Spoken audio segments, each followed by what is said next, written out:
ተባረኩ። አደራ ጸልዩልኝ። በጌታ የሆናችሁ ወንድምናቶቼ ጸልዩልኝ ስለ ሁሉም ነገር ጌታ በእኔ ላይ ስላደረገው ነገር በሙሉ አደራ ጸልዩልኝ ወዳጆቼ። ብርክ በሉ። ከዚህ በላይ ጌታ እንዲጠቀምብኝ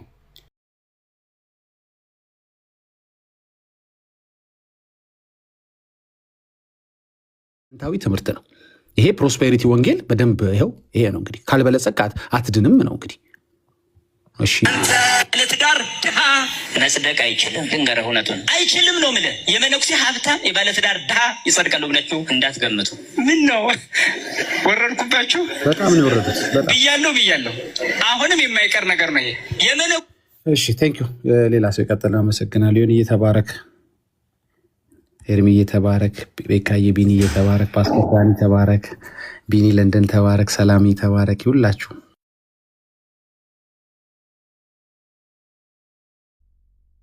ስለዚህ እኔ የምለው ስለዚህ እዛ ቤት ሆኜ በቃ ብያለሁ እያልኩ እንደ ፉከራ እንደ መፈክር ባረግ ኖሮ ብዙ ሸቅል ነበር እያልከኝ ነው። ትችላለህ። ወረስት ምንድነው ጥቅስም ይጠይቅ የለ ምን የለ ደስም ይልህ ጥቅስም ሲሆን የሆነ ማቴዎስ 79 ብዬ ምናምን ነገር ጓብል ችግር የለው። ግፍ ነው እኮ ለእኛ ማህበረሰብ ይሄን መስማት ግፍ ነው። ቶቻችን ባለጠጋንን በትዳራችን እና በጣም ከባድ ነው። ገባ የኢኮኖሚ ችግር ባለበት ሀገር ላይ ይሄንን ከወንጌል ጋር አገናኝተህ ኢኮኖሚና ጋስፕልን ምን አገናኘው? ደግሞ አብዛኛው እኮ የሚያሳዝን ደግሞ እዛ የሚሄደው እኮ ምስኪኑ ነው እንዴ። በጣም እኮ ጌታን የነፍስ አዳኝ እንጂ በትዳር ላይ ቻፓ ከሌለ አትድንም። ምን ታመጣለህ? ግን ይሄንን አንድ ፓስተር ተናግሮት ቢሆን ምን ይሆናል? እስኪ ዮኒ ንገረኝ። አለቀል ውይ እያንዳንዱ ደግሞ ቫይራል የሚወጣው ካየ የሚፖሰተው ካየ የኛ ጉዳይ ነው። ስለ ምስክርነት ስለ ወንጌል ብዙ ወንጌሉ ሪፖስት የሚያደርግ በተለይ ክርስቲያኖችን አንዳንዴ በስሱ እንወቃቀስ። እንደዚህ አይነት የተቀደሱ ትምህርት እነ ዳጊም ኤርሚሻም ሌሎቹም የሚሰብኩትን ቲክታክ ላይ አምጥቶ መፖሰት ምንድን ነው ከባዱ ለአንድ ወንጌላዊ? እስቲ ንገሩኝ። ክርስቲያን የሆናችሁ በሙሉ የምታደርጉት ሪፖስት ማድረግ የወደዳችሁትን የማንኛውንም ትምህርት ከዩቲዩብ ላይ እየቀነጠባችሁ ፔጃችሁ ላይ ብታደርጉ እኮ ፔጃችሁ በጣም ነው የሚያድገው፣ በጣም ያድጋል። እና ወንጌል ምን ይሆናል መሰላችሁ? ወንጌል ሰውን እያዳነው በሰማ ቁጥር እያዳነው ይሄዳል። ስለዚህ አብዛኞቻችን ማድረግ አለብን ብዬ የማስበው እኔ አሁን ለምሳሌ ቤኪ የሆነ ነገር ሲፖስት ሪፖስት አደርጋለሁ። መዝሙሮች ደስ የሚሉ ካሉ ሪፖስት አደርጋለሁ። ደስ የሚሉ ትምህርቶች ካሉ ጌታን ማየት ትችላላችሁ፣ ሪፖስት አደርጋለሁ። ፎሎ ያርገኝ አይመለከተኝ። እኔ መልእክቱ ከኔ ተላልፏል ወደ ሌላ አንድ ሰው ይድንበታል። አትርሱ። ሰምታችሁ ዝም አትበሉ። ሰምቶ ዝም ማለት የጋን ሻማ ማለት ነው። ጋን ውስጥ ያለ ሻማ የሚያበራው ለጋኑ ብቻ ነው። ጋኑ ግን ቢሰበር ወይም ከጋኑ ውስጥ ቢወጣ ሙሉን ያበራል። ስለዚህ እኛ በርቶልን ዳንን ማለት ሌላውን ካላደንን እንጠየቅበታለን።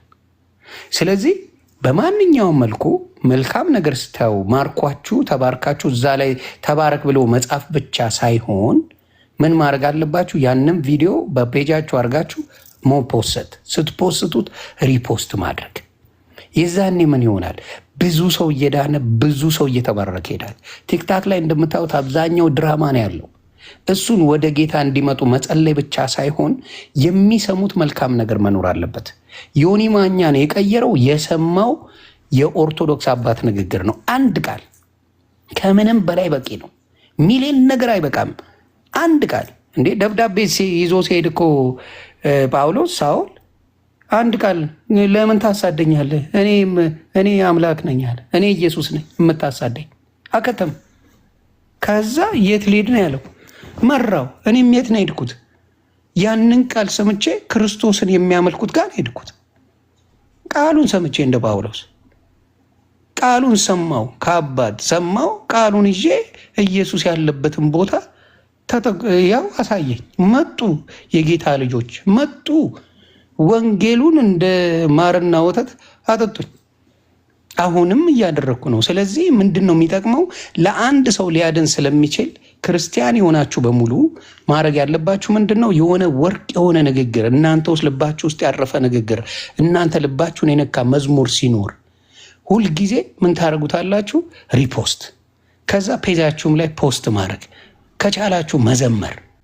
ያንን ስታደርጉ እየተቀደሳችሁ እየተባረካችሁ ነው። ላይታወቃችሁ ይችላል። የሆነ ሰው ድኖበታል። እመኑኝ፣ የሆነ ሰው ይድናል። በዛ እመኑኝ። ከየትም ቦታ ይሁን የሚድንበት መንገድ አለ። መልካም ፍሬ ታፈራላችሁ።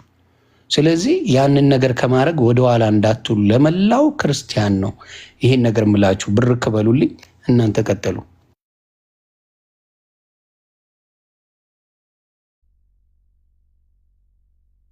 እሺ ተባረኩ። ዮኒዬ ቴንኪው። ዳግሻዬ ሌሎች ወንድሞች ረጅም ሰዓት ገብተው አላወሩም፣ እድል አልሰጠናቸውም። ስለ ትዕግስታችሁ ጌታ እግዚአብሔር ይባርካችሁ። ቢኒያው አይ ቲንክ ማን ነው ቤካ መሰለኝ፣ ቤካ ነው የቀደመው።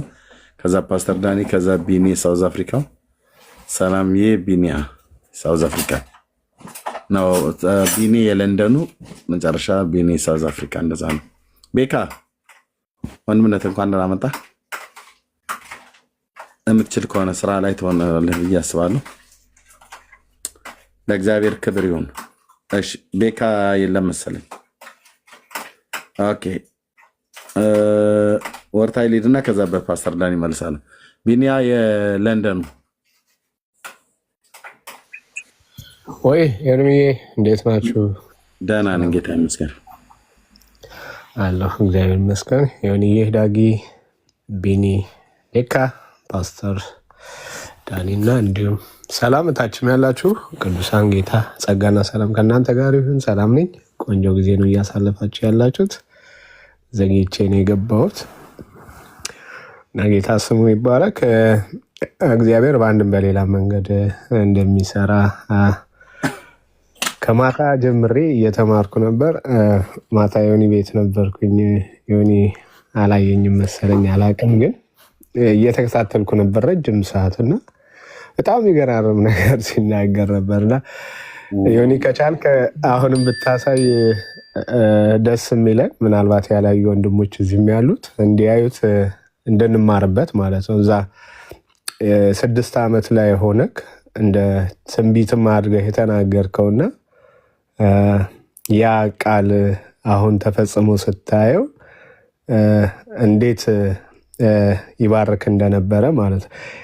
ታስታውሳላችሁ? የዛሬ 6 ዓመት ሆኖ መኪና ስር ቁጭ ብሎ የሚናገረው ነገር ነበርና እሱን እያሳየን ነበርና ዮኒዬ ይቻላል ማሳየት? አረ በሚገባ ፕሊዝ እስኪ እንየውና በሚገባ ይቻላል። ኢየሱስ ጌታ ነው። እኔ እኮ እሱን ሳይ እንዴ ነብዩ ዮናስ ሆንኩ እንዴ ምናምን እያልኩ ከራሴ ጋር በሞራል ምናምን ነገር እንትን እያልኩ ነበር። እሱን ነገር ካየው በኋላ ለታሪክ ብሎ ደግሞ ኤርሚሻ አስቀምጦት ነበር የዛሬ 6 ዓመት ይህንን ቃል የተናገርኩበትን ላሳያችሁ። ተባረኩ። እግዚአብሔር በማንም አድርጎ ይናገራል። ሳናስበው ትንቢት የሚያናግር አምላክ አለንና ስሙ ለዘላለም ይክበር። የኔ አባት ስሙ ይክበርና ዙራውና ላሳያችሁ።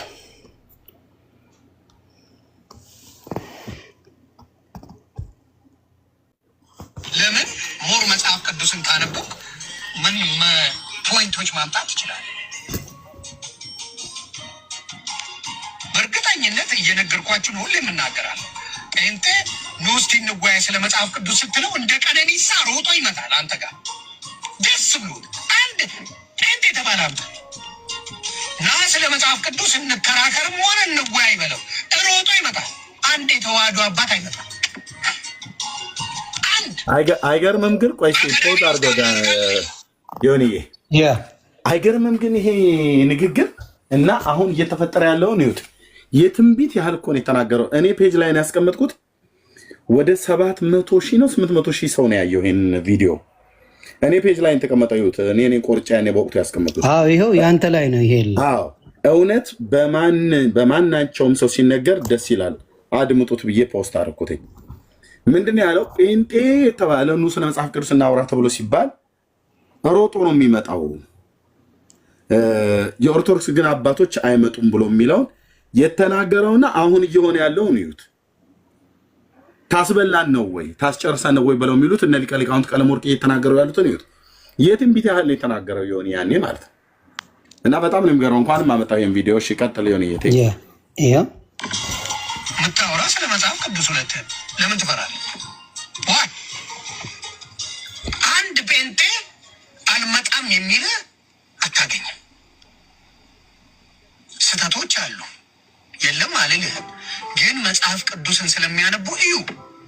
የጴንጤ ብዙ ድሃ አታገኝም። የለም ምንም ብዙ ድሃ ጴንጤ ቤት አታገኝም። ባገኙት ስለሚያመሰግኑ ጌታ ሞር ይሰጣቸው። ይኸው ዓለም ላይ ነው ማወራ። ዓለም ላይ ጴንጤ ድሃ አታገኝም። ትሩስ ለምን የሚያመልኩት አንድ አምላክ አብ፣ ወልድ፣ መንፈስ ቅዱስ። አስረግጬ ተዋህዶ ቤት እመብርሃንን ከክርስቶስ የሚያስበልጡ ብዙ ሰዎች አሉ። ባለማወቅ ነው አትበለኝ፣ ማስተማር አለባት ተዋህዶ። ከክርስቶስ ከኢየሱስ ጌታ ነው ከሚሉ ድንግል አማላጅ ናት ቢሉ የሚቀርባቸው ብዙ ሰዎች አሉ። ኢየሱስ ጌታ ነው ከማለት ድንግል አማላጅ ናት። ይሄ ትምህርት መቅረት አለበት፣ ማስተማር አለበት። ክርስቶስ ቤቱ ይግባ፣ በረከት ይግባ። የሀገር ስዕል ደርድረ የጸሎት ቤት ነው ብለህ ስትደፋ ቤት በኩል ጌታ ይግባ። ቤት በኩል የሀገር ስዕል ቤቱን ደርድረዋል። የምታነበው መጽሐፍ ቅዱስ አይደለም፣ ሌላ ነገር ይዘህ ነው የምታነበው። ሀው ጌታ ቤት በኩል ይግባ። ለመግባት እንኳን አይችልም። እዚህ ጋር የሚቀናቀነው አለ፣ እዚህ ጋር የሚቀናቀነው እዛ ጋር 30 አይነት ነጫጭባ ሰው አምጥተህ ተክለህበት ክርስቶስ ቤት በኩል ይግባ። ጴንጤዎች ኢሚዲየትሊ እኔ ከመጽሐፍ ቅዱስ ጥቅስ አውጥቼ ለተቀረጸ ነገር አትስገድ፣ ለስዕል አታምልክ የሚለውን ሳረገውን ያጠፉት በሙሉ ጴንጤ ቤት በሙሉ። ምክንያቱም መጽሐፍ ቅዱስ መመሪያቸው ነው። ብዙ ተዋህዶ ልጆች በየዋህነት እየጠፋን ነው። ባለማንበብ መጽሐፍ ቅዱስም ባለማንበብ የተዋህዶ ልጅ እየጠፋ ነው። መሳሪያ ሊሆን የሚችለው መጽሐፍ ቅዱስ ነው። መጠጥ ቤት የምታገኘው 90% የማን ልጅ? ሙስሊም አይጠጣም እያልኩ አይደለም፣ ጴንጤ አይጠጣም እያልኩ አይደለም። 90% መጠጥ ቤቱ የማን ነው? ኦነሩ። ገብቶ የሚጠጣው ማን ነው? እውነት እንነጋገር። ቁልቢ ገብርኤል ልታነግስ ሄደ ቢራ ይዘህ የምትገባ ማን? ስትሰክር የምታድረው ማን? እውነትን መጋፈጥ፣ ስለ እውነት መኖር፣ ስለ ተዋህዶ መኖር አታውቁትም። ተቀየሩ። ክርስቶስን ከቤቱ ስላስወጣችሁ በረከታችሁ በሙሉ ይወሰ። እኔ በረከት ቤቴ ነው፣ ሁሌ ሙሉ ነው። ለምን? አምላኬ አዳኜ የሚያድነኝ ክርስቶስ አብ፣ ወልድ፣ መንፈስ ቅዱስ ሶስቱ ስላሴ ናቸው። ሁሉም አምልኮ መጨረሻው መድረሻው የት ነው? ክርስቶስ ጋር ነው። ሁሉም ቤትም ሄድክ መሴጁን ነው ማዳመጥ። የማንኛውም መሴጅ የቱ ጋር ነው መጨረሻ ላይ የሚደርሰው ብለህ መጠየቅ። ለምሳሌ በሴክሬታሪዎች መሄድ ትችላለህ የትም ቦታ ላይ። ዋናው መልእክት ማናጀሩ እስካልፈረመው ድረስ ምንም ብትንበጫረቅ እዚህ ምንም አታመጣ፣ ምንም ነገር ብትንበጫረቅ። ስለዚህ ክርስቶስ ያላየው ጸሎት በአናትህ ብትተከል ምንም አታመጣበት።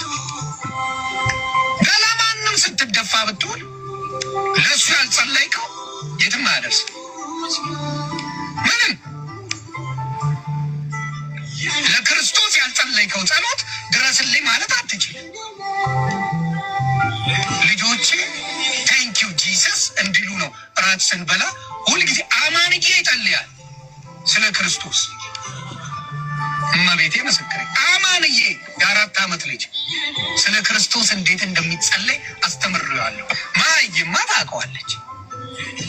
ክርስቶስ በቤት ሳይገባ እኔ ቤት አንድ ስዕል የለም። ስዕሎቼ የልጆቼ፣ የባለቤቴ፣ የቤተሰቤ ነው። ይሄ የነጫጭባ ስዕል በፍጹም ቤቴ አይደርስም አጠገቡ።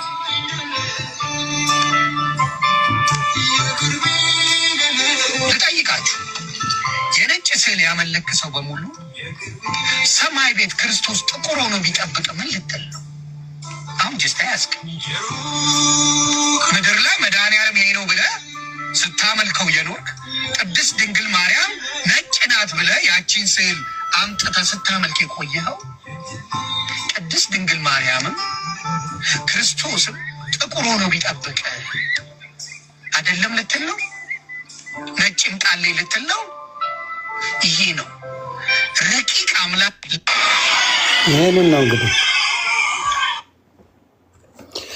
እንግዲህ ክርስቶስ በማንም እንደሚናገር እንደ ትንቢት አድርጎ ይቅርታ እንደ ትንቢት አድርጎ ጌታ ኢየሱስ ክርስቶስ እንደሚናገር በዚህ ማየት ትችላለህ።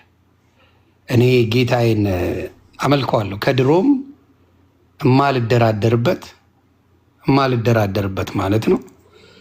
ጌታዬን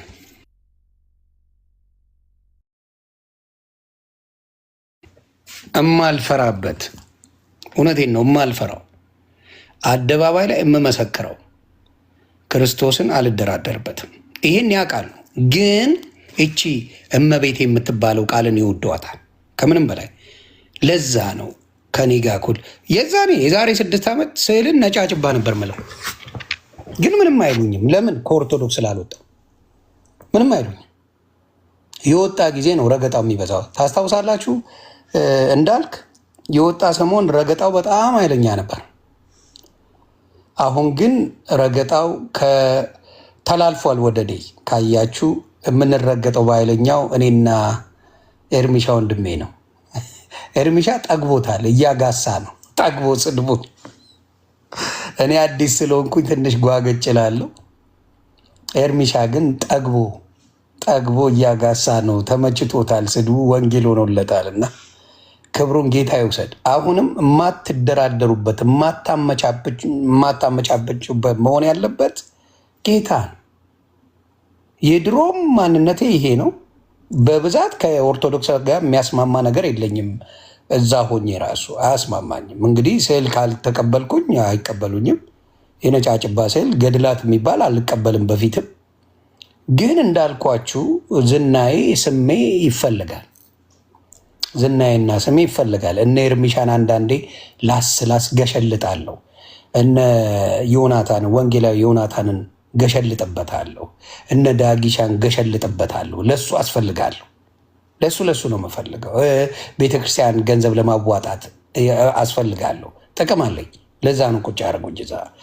ግን ጌታ በገለጠበት ጊዜ በምታዩት መልኩ ይኸው ስንት ተአምር እየተሰራውን የድንኳን ማት በየቦታው የድንኳን ጎማ ልንገዛ ነው። የድንኳን ጎማ ባለጎማ ልናረገው ነው። እየተመላለሱ ከሚያልቁና እያነሱ ከሚተክሉ በጎማ እናረግና እየገፉት ከአንድ ቦታ ወደ አንድ ቦታ ከአንድ ቦታ ወደ አንድ ቦታ በግፍ የሚሄድ ጎማ እናደርጋለን ድንኳኑ ላይ። አሁንም ለአንዴና ለመጨረሻ ጊዜ ህዝብ እየሰማ ጥሪ እናድርግ። ለአንዴና ለመጨረሻ ጊዜ በድርሳንና በገድላት ላይ መወያየት ትችላላችሁ ወይ?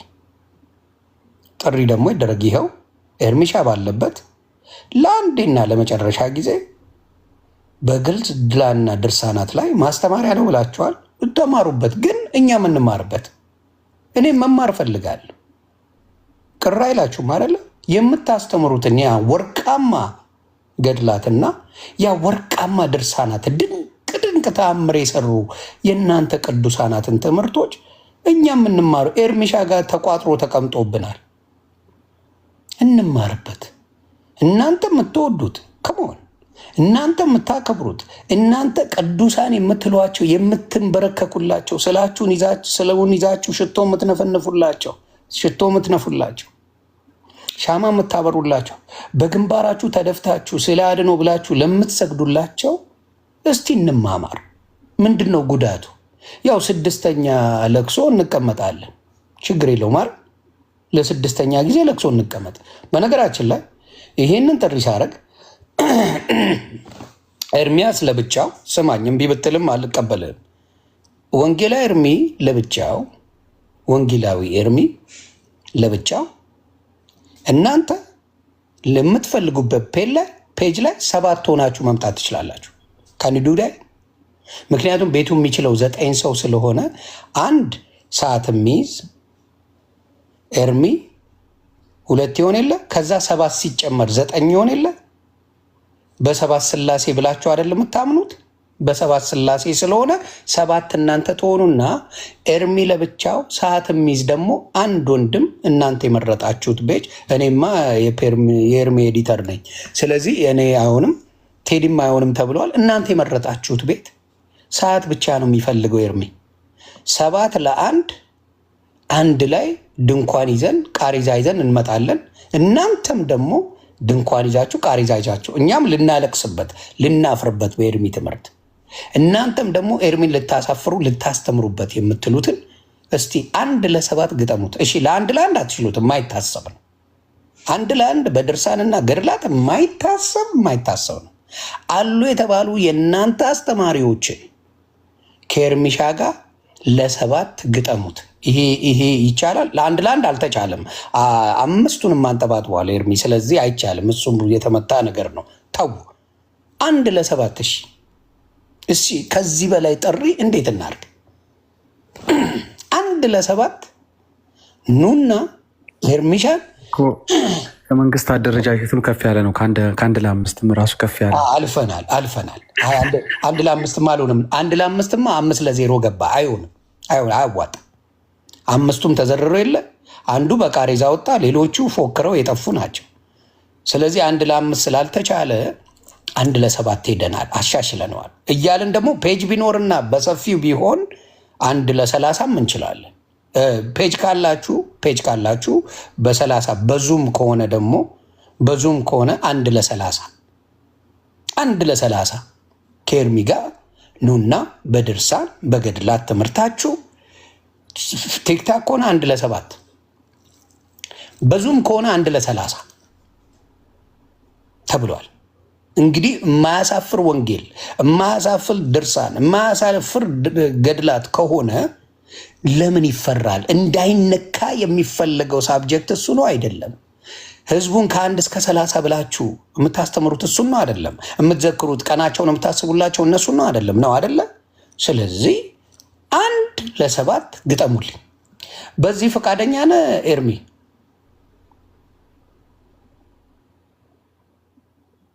ኤርሚሻ ኤርሚ ኦልሬዲ ሄዷል መሰለኝ ሊገጥማቸው ሄዷል። ኦኬ ኤርሚ ሄዷል፣ እዛ ሊጋጠም ወረድ። እኔ እኮ ገና ልትጋጠም ነው ያልኩ አላልኩም እንዴ? ምንድን ነው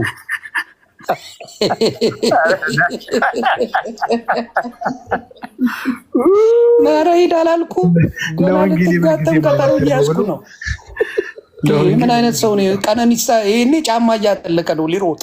የት ነው ያሉት እያለ ቅድም እኮ አልከው እኮ እና ሲባል ከች ይላል እኮ ሮጦ ቀነኒሳው ነው ይመጣል እያለ ሄዷል። እሱ መንገዱን ጀምሮታል። ቀደዳውን ሰውዬው ኧረ ተመለስ፣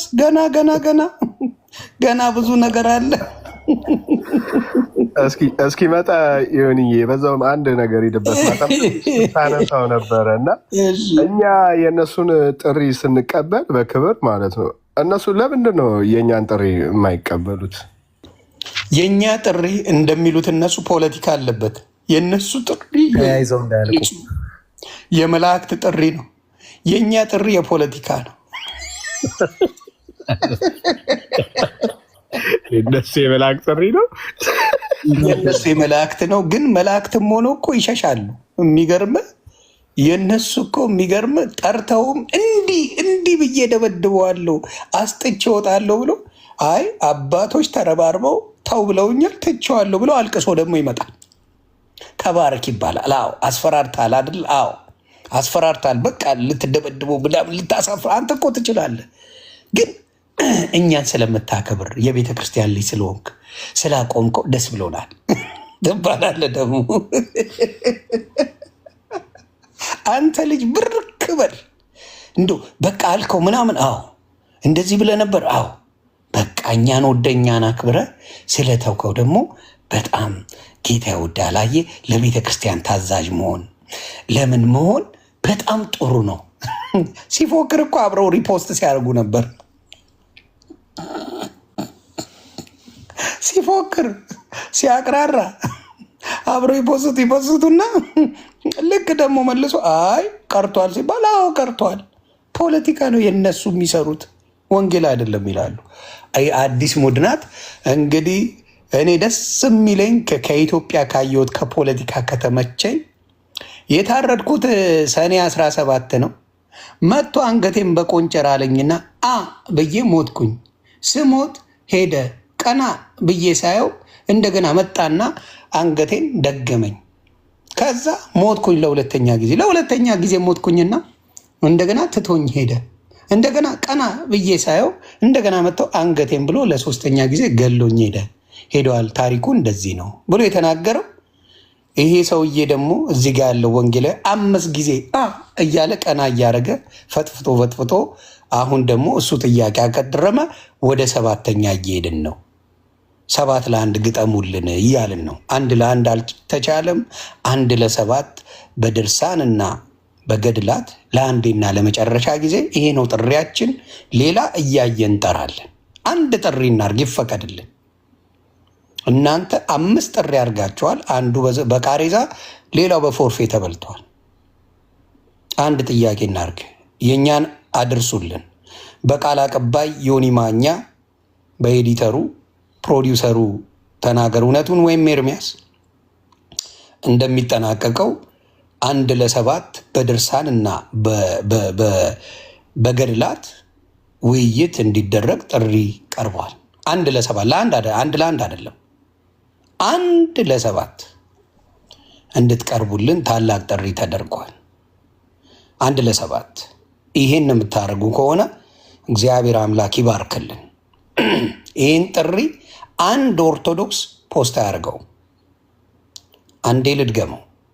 ለኦርቶዶክስ አባቶች ወንጌላዊ ኤርሚያስ 7 ሆናችሁ፣ ምክንያቱም ቲክታክ የሚፈቅደው 9 ሰው ስለሆነ ብቻ 9 ሰው ብቻ ስለሚፈቅድ 7 የኦርቶዶክስ ታላላቅ የተባሉ አስተማሪዎች ምሁራን 7ቱን ወንድማችን ኤርሚያስ ለብቻው ከ1 ሰዓት ከሚሰው ጋር ሆኖ ምንም ሰዓት ደቂቃ ተይዞ በዛ ጉዳይ ላይ ለመወያየት ለመማማር ዝግጁ ነው።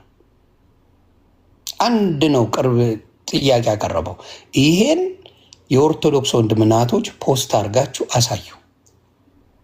ከዛ ኤርሚያስ የቀረ ጊዜ ኦርቶዶክስ እውነተኛ ቀጥተኛ መንገድ ናት ተብለን እኛም እንሰብካለን። ኤርሚያስ የቀረ ጊዜ ኤርሚያስ ይህን ጥሪ አልቀበልም የቀብ ያለውን ተው የሚለው እዚህ ጋር በቤተ ክርስቲያን ደረጃ ተው የሚለው አባት ካለ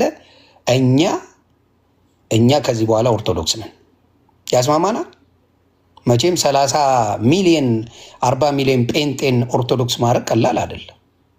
ትምህርታችሁ እውነት ከሆነ ታረጋላችሁ፣ ትመጣላችሁ። እስቲ ሞክሩት። ይሄ ነው ጥሪያችን። ተባረኩ። ከዚህ በላይ የምንለው አለ ብለን አናስብ።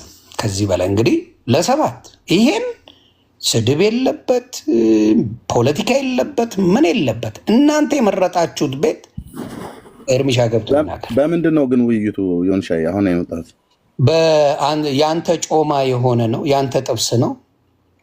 በድርሳናትና በገድላት ነገረ ድነት ነው። ነገረ ድነት ሌላ ቦታ። የኔ ጥሪ ምን አይነት ነው?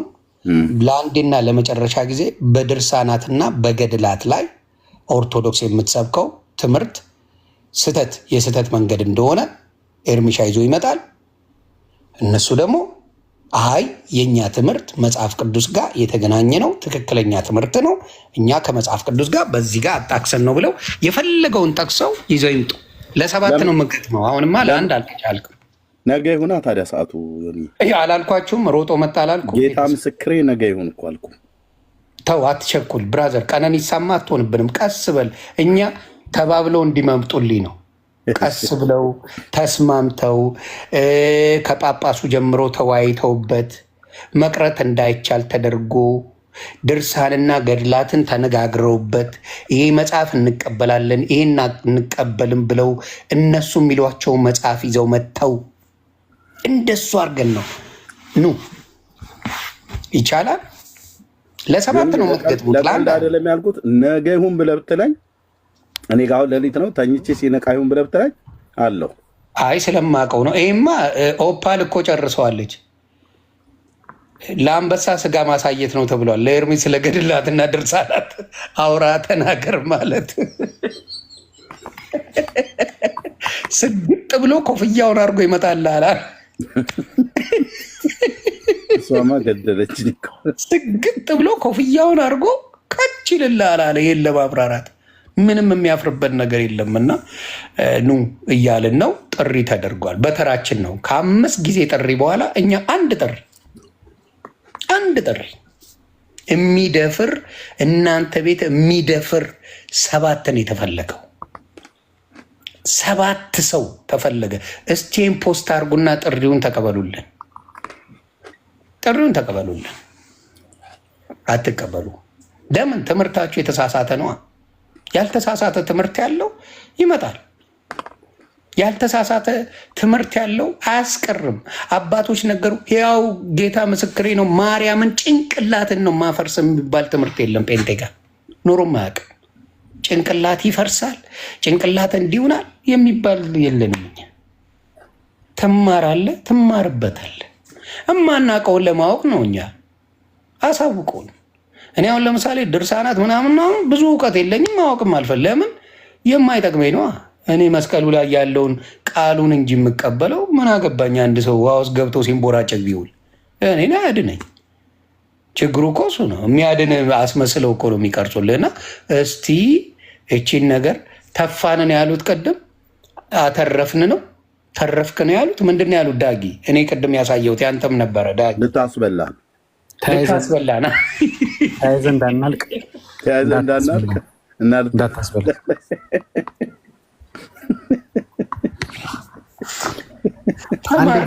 አንድ ቪዲዮን እንስማውና ጥያቄ ያላቸው ሰዎች ለምን አናስገባ? የምትፈልጉ ኤኒ ጥያቄ በተለይ ዲቤት ቢደረጉ ጥያቄዎችን ፈልጉ ሰዎች ካሉ ኤርሚ እንደዛ ብናረግ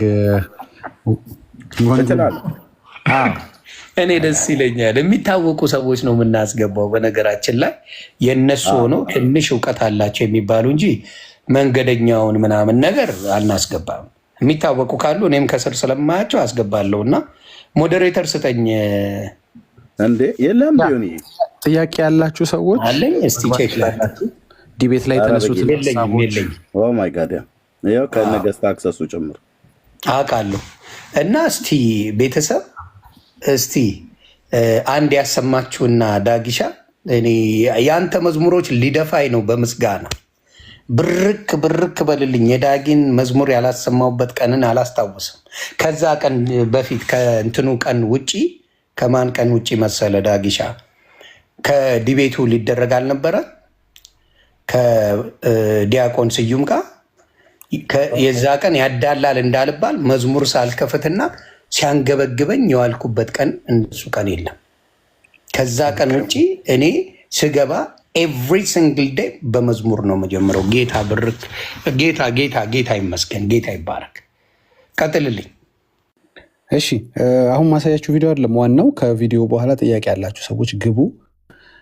እንደ እግዚአብሔር ቃል እንግዲህ ነገሮች መታየት እንዳለባቸው ምላሽ ሊሰጣቸው የሚገባ እንደ እግዚአብሔር ቃል እንደሆነ ገድላት ድርሳናት እያሳፈሩ አንገት እያስደፉና ማለት እንኳን ዲቤት ለማድረግ ሜንሽን እንዳይደረግ ራሱ በሊቀ ሊቃውንቶች ደረጃ ውግዘት እየደረሰበት ያለ ነገር ነው። ስለዚህ በቃ በማያሳፍረው በእግዚአብሔር ቃሉ እንነጋገር። በቃ ቀላል እኮ ነው። በቃ ለምን ዋጋ ያቺ ግጥም ምን ነበረች? አይተዋት ቆይ ግድ የለም አሁን ይግቡና ይጠይቁ። ኤርምዬ እንዲያውም እንደዚህ አድርገን አናውቅም አንተ ቤትና እስኪ ጥያቄ የፈጠረባቸው ነገር ካለ በእነሱ ሌቭልም እናውራቸው። አሁን አንተ ያንተ ዲቤትህ በካህናት ሌቭል ከፈለጉም 7ም 10ም ሆኑ ይሰብሰቡ፣ ችግር የለም። በዲያቆናት ሌቭል በፈለገው ሌቭል ይሁን እሱ እናንተ ትወስናላችሁ። ግን አሁን ጥያቄ ያለበት ዲቤቱ ላይ የተነሱ ጥያቄዎች ይሆናል። እዚህ ቤት የምናነሳቸውን ቶፒኮች ይሆናልና እስኪ ዛሬ ቤቱን ክፍት ብናደርግ ውስጤን ስለተሰማኝ ነው ኤርሚዬ እና እንዴት የእግዚአብሔር ቃል ልብን እንደሚያሽር ይዩት። እንዴት ለጥያቄዎች መልስ እንደሆነ፣ እንዴት የማያወላዳ እንደሆነ፣ እንዴት ግራ የማያጋባ እርስ በርሱ የማይላተም እንደሆነ። በቃ ይሄ ነው ሰው የእግዚአብሔር ቃል ውስጥ ሲጠለል ያንን መከታው ሲያደርግ ያን መመሪያው ሲያደርግ እንዴት አያፍርም መሰላችሁ? ከዕለታት አንድ ቀን የሆነ ዲያቆን መጥቶ እሱ እኮ ዘራሽ ነው ብሎ የሚሰርዝባችሁ ወንጌል አይደለም መያዝ ያለባችሁ እጃችሁ ላይ። እሱ እኮ የግለሰብ ትምህርት ነው ባይዘዌ እየተባልክ ዝም ብለህ የምትጥለው መሆን የለበትም። የሚካኤል ስዕል ስንት ዘመን ሰግደለ እሱ እኮ ስዕል ተቀየረ ተባልክ በህይወት ሊጫወቱባ አይገባም። አርሴማ ብለህ ስንት ዘመናት መከራን ካየ በኋላ ወይ እሱ ተቀይሮ ባርባራ ሆነች እየተባለ የሚቀለድብህ ህዝብ መሆን የለብህም። የማይቀየር የማይለወጥ የማይሻሻል የእግዚአብሔር ቃል አለ፣ ንጹህ ወንጌል አለ። እና እስኪ አንተ እኛ ባይዘው ታውቃላችሁ እንለክፋለን ሰዎችን በእግዚአብሔር ቃል ነው የምንለክፋቸው። 1-2 ቻፕተር ካቀመሳችኋቸው አይጠፉም። ከኛ ቤት ሊጠፉ ይችላሉ፣ ከቃሉ አይጠፉም። አንዴ ከቀመሱት የእግዚአብሔርን ቃል ሰው አንድ ጊዜ እግዚአብሔርን ቃል ማንበብ ወይ መስማት ከጀመረ ከዛ መራቅ አይችልም፣ ይጥመዋል። ፌክ ነገር ሲበላ የነበረ ሰው ልክ ኦርጋኒክ ነገር ሲያገኝ እንዴት ነው እንደሚጥመው ማትረፊያ ይሆናላችኋል። ማንም መቶ የማይሽረው ባይዘው የተቀየረ እኮ የማይባል ሕያው የሆነ እግዚአብሔር ቃል የሐዋርያቶች ትምህርት እዚህ ቤት እና ግባና ጠይቀን እንደተጻፈው እናሳያለን። እንደተጻፈው ገድለ ምናምን የሚባል የለም እኛ ጋር ድርሳነ ምናምን የሚባል ከሰው አእምሮ የወጣ በሰው የተተረከ ትረከ የለም እዚህ ቤት። ስለዚህ ወንጌል የናፈቀ ይመለስልኝ ከመጽሐፍ ቅዱስ ይነገረኝ የሚል ጎን ለጎን አድርገን እናሳያለን። ይሄ ተረት ነው ይሄ እውነት ነው እያል እናሳያለን። አንተ ቤት ያለውን ተረት በጎን በኩል እናሳያለን። ትክክለኛው ይሄ ነው። ሶስቱን እነዛን ደቂቃ ምን እንደሚባሉት አልችለውም ተርሚኖሎጂውን ኤርሚዬ ደቂቃ ማን ናቸው የሚባሉት? ሰለስቱ ደቂቃ። ሶስቱን ደቂቃ ያወጣው በአንተ ቤት 4 መጽሐፍ ወይም 5 ይሆናል አላውቅም። ኤርሚዬ ስንት ናቸው? ምን እዛ ቤት 5 አንዱ ሚካኤል አንዱ ሩፋኤል ቀጠለ ኤርሚዬ አንዱ ራጉኤል አንዱ ገብርኤል አንዱ ኪዳነ ምሕረት አንዱ እግዚአብሔር 6 መሰለኝ። በጣም ጥሩ። ስለዚህ ጎን ለጎን ደግሞ መጽሐፍ ቅዱስን ከፍተን ወንጌሉ ግን እንዴት እርፍ ያለ ቁርጥ ያለ መልስ ይዘህ ትሄዳለህ ዛሬ ማለት ነው። ጥያቄ ካለበት ትገላገላለህ። ስለዚህ ጎን ለጎን እያደረገን ይሄ ሐሰት ነው ይሄ እውነት ነው እያለን ለጥያቄዎች መልስ ለመስጠት በጣም ፈቃደኛ ሆነን እየጠበቅናችሁ ነው። የምትፈልጉ ሰዎች ኤርሚ ያለ ዮኒ ያለ ቤካይ ቢኒ ያለ ፓስተር ዳኒ ያለ ቢኒ ለንደን ሰላምዬ የተወደዱ ወንድሞች ከታችም አሉ። ስለዚህ ይሄው እንደዚህ አድርገን አናውቅም። ግቡ ጥያቄያችሁን ለመልስ ፈቃደኛ ነን። እቺኛውን ጀስት አሁን ልናሳይ ስለጀመር ነው ያን ያህል ሬሌቫንት አይደለም፣ ግን ስሙት። ገብታችሁ ከፈለጋ ሼር የምታደርጉም አድርጉት። ያሰማችሁ የሚገባ ሰው ካለ እየገባ ማለት ነው። ኦኬ የገባ ሰው አለ። እሺ ይቺን ቪዲዮ 1 ደቂቃ ላሰማትና ፈገግ ብለን እንጀምር። ብሉቱ ዜ ላይ ነው ያለው። ይቅርታ ብሉቱ ዜ ላይ ነው ያለው። ይሄም ቢሆን ይኸውላችሁ ፈገግ ብትሉበትም ግን ትልቅ ትምህርት የምትማሩበት ነገር ያለ ወላዲት አማላጅነት ዓለም አይድንም የሚለው ትምህርት እንዴት እያሳፈረ እንዴት ውግዘት እየደረሰበት እናንተ ጀዝባዎች ለምን ነው የዮሐድን የዲቤት ጥሪ የማትቀበሉ? ቤት ዘግታችሁ ከምታለቅሱ የዲቤት ጥሪ ችግሩ ምንድነው መሰላችሁ? እኛ አሁን እዚህ የተቸገርነው ነገር ምንድነው? አቴንሽን አትስጥ አባቴ። ይህ ሰው ያለውን ነው የሚሰጠው። ተዋቸው ያለውን ሰጥ ወደ ቪዲዮ እንሂድ። አባት ወደ ቪዲዮ እንሂድና እሺ በቪዲዮ ተማሩ። ፈገግ ማለታችሁ እንዳለ ሆኖ ግን በጣም ትምህርት እናገኝበት ጥያቄ ያለው ሰዎች የሚሰናከሉ ከሆነ አንተ በምታብራራው ማብራሪያ ሰዎች ከመስመር የሚወጡ ከሆነ ለተወሰነ ቀን ባታብራራ ቀር ይልሃል ማለት ከዲቤቱ ባሻገር ማለት ነው። ዲቤቱ እንዳለ ይቅርብህ። እሱ መግባት የሚፈልግ ሰው እየጠበቀ ነው። አንድ ስፓት አለን። እሺ አንድ ቦታ አለ። መግባት የምትፈልጉ ቁጥርም ጻፉ፣ ሪኩዌስት ማድረግ ትችላላችሁ። መለየት አንችልም ገስት ላይ። እሺ ሰው እስኪገባ በቃ አንተ ታስገባችኋል።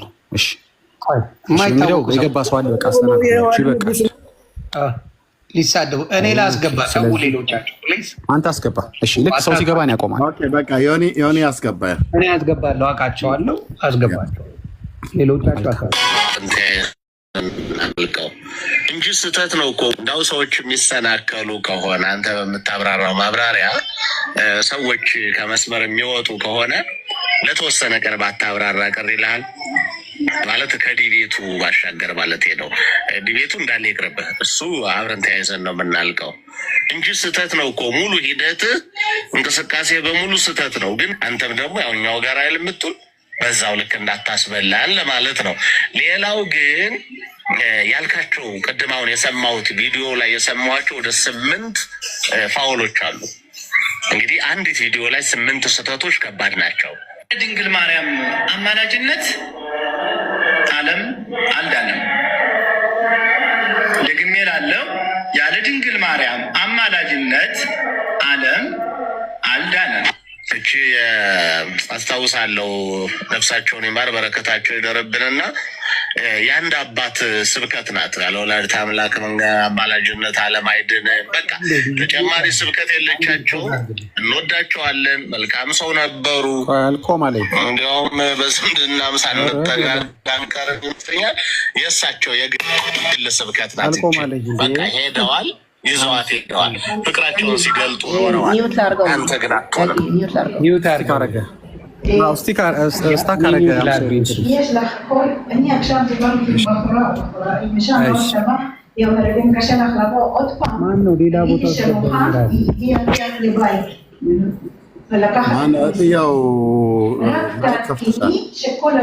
የማን ነው? ሰላም ናት። ሰላም። ኦኬ ታንክ ዩ። ኦኬ ልናገር የምፈልገው በረከታቸው ይደርብን ነፍሳቸውን ይማር ይላል። ሞተዋል ሰውየው። አላያችሁም? በረከታቸው ይደርብን እንደገና ደግሞ ነፍሳቸውን ይማር። ነፍሳቸው ያልተማረ እንዴት ነው ለእኔ በረከቱ የሚያድርልኝ? እስቲ ዘግቡኝ። ይቺን ነገር ስለሰማው ነው ዳግዬ። በረከታቸው ይደርብን ነፍሳቸውን ይማርና በረከታቸው ይደርብን ማለት ነፍሱ ያልተማረ ሰው የእሱን በረከት ለምፈልገዋለሁ። ይህን እንኳን ጥያቄ አይጠይቁ። ነፍሱ ያልተማረ ሰው ነፍሳቸውን ይማርና በረከታቸው ይደርብን ካለ ነፍሳቸው ያልተማረ ሰው በነፍስ ያልዳኑ ሰው የእሳቸው በረከት ምን ያደርግልኛል? የዳነው ከሙታን የተነሳው እኛንም የሚያድነው ኢየሱስ ክርስቶስ ነው። እስቲ ይህን ነገር እራሳቸው መጥተው ቢናገሩልኝ ደስ ይለኛል። ጥሪ ደፈር ብላችሁ ተቀበሉ። አትንበጭበጩ እንዴ! እኔ ላብራው ይሄን ሰው ጥሪ ተቀበል። አታለቃቅሱ። በቃ እንደ ሽሮ ቤት ዘግታችሁ አታጨብጭቡ። ደፈር ብሎ አንተ አታለቃቅስ እባክህ። ኦርቶዶክስ ነህ? ደፈር ብለህ የህዋድ ንጉስን ጥሪ ተቀበል ወንድም። የኦርቶዶክስ ነው ወይ ኤርሚያስ? እድሜ ዘመንህን እባክህ በእግዚአብሔር ቃል ቢያንስ ስለጉልበታም እየተደማመጠና እድሜ ዘመንን ቤትህን ዘግተህ ስታለቅስ ትኖራለህ። አንተ ለምን አትወያይ? ግደሉት። ነውር እኮ ነው። አንተ ለምን አትወያይም ከሱ ጋር? ምንድን ነው ችግሩ? እኔ መምህሬ ነው። የዋድ ንጉስ አንተ የኦርቶዶክስ የወንጌል አስተማሪ ነው። የዋድ ንጉስ የቅበተ እምነት ባለሙያ አዋቂ ነው። እሺ አንተስ? እንደ ተናገር እውነቱን ቤት ዘግቶ ሲሳደብ ሲያላግጥ አይውልም። በእግዚአብሔር እድሜ ዘመኑን በእግዚአብሔር ቃል ተናግሮ የማያውቅ። እሺ ስሙን ታውቀዋለህ? እስኪ ደፈር ብለው ታውቀዋለች? ቆይ ትሰማኛለህ? አንተ ማለቅለቅ ነው ስራ። እኔ እያወራሁ ያለሁት ተናገር እውነቱን። ማለቅለቅም ሆነ ማስታት ተናገሩ እሸቱን ደፈር ብላ ውጣና አክብሮ ያስገባህ እኮ እኛ ቤት ነው። መልካም ከባድ አንተ ጥምቀት ሰው ሰራሽ ትምህርት ነው። ጥምቀት ለድል በቃ እንደዚህ ናቸው። አይሰሙም፣ ምንም ነገር አያርጉ። አሁን ቤተክርስቲያን የማታውቀው ነው ብለው ሊያታሉብን ነው። ቤተክርስቲያን የማታውቀው ቤተክርስቲያን ያላለችው ሰው አምጥታችሁ እንዲያደርጋችሁ ብለው ደግሞ ሊያለቅሱ ነው። ኤርሚ ተሳዳቢ ነው ስላለ ብቻ ነው እሱን የፈለጉት። ኤርሚ ይሄ ሰው ተሳዳቢ ነው፣ እናትንም ጭምር የሚሳደብ ነው፣ ሌሎችንም ስድቦች በጣም የሚሳደብ ነው። ለዚህ ነው ቤተሰብ ሲሳደብ ነበር። አዎ ሚስቴንና ልጆቼን ሁሉ ሲሳደብ ነበር። ቪዲዮን አምጣውና ከዛ ሰው ጋር ትወያያላችሁ ወይ? ቪዲዮ ይምጣ እስቲ አደራ። ቪዲዮን እንፈልገዋለን። ወደዛ እንዳይመልሱን ግድ የለህም። ወደሱ አይመልሱን። እንዳይመልሱን ሳይሆን ይኸውልህ ነገሩን ላመጣ አንዴ። እሷን ነው ለምን መሰለ የሌሎቹ ፉከራ አልሰራም። ዳግዬ ልዘግበ የሶሻል ሚዲያን ንግግር በዚህ ተስፋ አድርገዋል። በዚህችኛዋ 5 መዘረራቸውን አያወሩም እኮ 5 መዘረራ ፈለገ በቃሬዛ እንደወጣ ሳታስጨርሰን ሳታዋርደን መስማት ደስ የሚል ነው ያሉት አለ። ማነው ስሙ ደግሞ በዚህ ጉዳይ አታውራኝ ያለ አለ። 5 መዘረራቸውን አያወሩም እኮ ኤርሚ ቤተሰቤን፣ ልጆቼን፣ ሚስቴን ሰድቦብኛል። ሚስቴን ከሰደበና ልጆቼን ከሰደበብኝ ይሄ ነው የቤተ ክርስቲያናቸው ትልቅ ሰው የሚባለው። ሚስትና ልጆችን የሰደበ ለነሱ ታሪካዊ ሰው ነው፣ ንጉስ ነው። የሴት ጡረተኛ እያሉ የሚሰድቡኝ አብረው እነፈለገ ሁሉ ጭምር ማለት ፈለገ ራሱ ይላል ነበር እንዴ በቃሬዛ ወጥቶ የቃል ኪዳን ሚስቴ የሴት ቅምጥ በሉት እያሉ የላኩት እሱም ያኛው ከልጁ ነበር ሲሳደብ የነበረው። ትክክል። ስለዚህ ይሄንን ያሉ ሰዎች ለዲቤት ሲጠሩ አታፍሩም? 5 ጊዜ ባዶ የገባችሁ ለዲቤት የሚሆን ወንጌል አላችሁ? በመጀመሪያ ደረጃ እንደው አላችሁ? እንደው በጌታ በኢየሱስ ስም እናንተ ለዲቤት የሚሆን ወንጌል እንኳን አላችሁ? ዝም ብላችሁ ያልሆነ ስድብ መሳደቡ ትርጉም አይመጣም። መሳደቡ አይደለም። እስቲ የፈለገን ሚስት የፈለገን ልጆች ወንድማችን ኤርሚ ሲናገር ሰምታችሁ ታውቃላችሁ? ዳጊ ሲናገር ሰምታችሁ ታውቃላችሁ?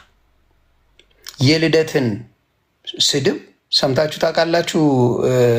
ኤርሚ የተሳደበው በመጽሐፍ ቅዱስ ከተነጋገርን ባዶ አረጋለሁ ይለዋል ሁሌ። ከዛ ውጭ ስድብ አለ? የፈለገን ስድብ ላሳያችሁ እንዴ? ወይስ ይቀመጥ? ይሄ በጣም ግራ የሚገባኝ እኮ ይሄ ነው። እኔ ወንጌል መስበኩ ለምንድን ነው የምትናደዱት? ለምሳሌ እፎይ በሙስሊም ላይ ጥያቄ አለው አይደል እንዴ? በሙስሊም ላይ ጥያቄ ሲጠይቅ ምን ችግር አለው? እፎይ ልዩ ሰው ነው እያላችሁ ትላላችሁ። በኦርቶዶክስ ላይ ወንድማችን ኤርሚም ሆነ እኔም ሆነ ዳጊም ሆነ ሌሎች ጥያቄ ቢኖረን ችግሩ ምንድን ነው? እናንተ ማድረግ ያለባቸው የሚጠይቅ ካለ እኮ ፍላጎት አለው ማለት እኮ ነው። የሚጠይቅ ሰው ይሄ ነገር የተባለው እንደዚህ ነው ብሎ በቁጭት ያወራ ሰው እኮ አንተ ማድረግ ያለብህ መመለስ ነው። በማንኛውም በክርስቶስ ላይ ጥያቄ ካለ እዚህ ቤት ይመለሳል። በማንኛውም ነው ማወራ። የሚያጉረመርም ያዙ ልቀቁኝ የሚል የሚሳደብ የለም። በክርስቶስ ላይ ባለህ በሙሉ ነገር ላይ ቅር የሚለው ጴንጤ አታመጣም። አንድ ቅሬታ የሚሰኝ የለም። እናንተ ጋር ስትጠየቁ ግን ለምንድን ነው ቅሬታው ለቅሶ የሚመጣው ነው የኔ ጥያቄ። ሌላው ምንድን ነው? እኔ ላስገባችሁ እውቀት ያላችሁ ሰዎች ኦርቶዶክስ እንዳይሰደብም ስለምፈልግ ደብተራዬማ አስገብቼ እኮ የማይረባ ነገር ተናገር ካባ። ሌሎቻችሁ በማስገባታችሁ ግን በእውነት አዝኛለሁ። አታስገቡ ስትባሉ አታስገቡ ፕሊዝ ፕሊዝ። የሚገባ ሰውን እኔ አስገባለሁ። ኦርቶዶክስ እንዳትሰደብ ስለምፈልግ በዚህ ጉዳይ ላይ ገብቼ ልጠይቅ ለሚል መጠየቅ ይቻላል፣ መግባት ይቻላል። ማኩረፉን ተውት።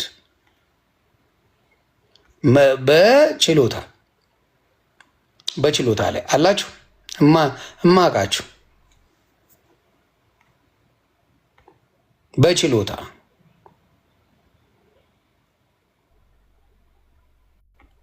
አለ ሲኖር አስገባለሁ። እያየው ነው ጌታ ሲኖር አስገባለሁና ፕሊዝ አትናደዱ።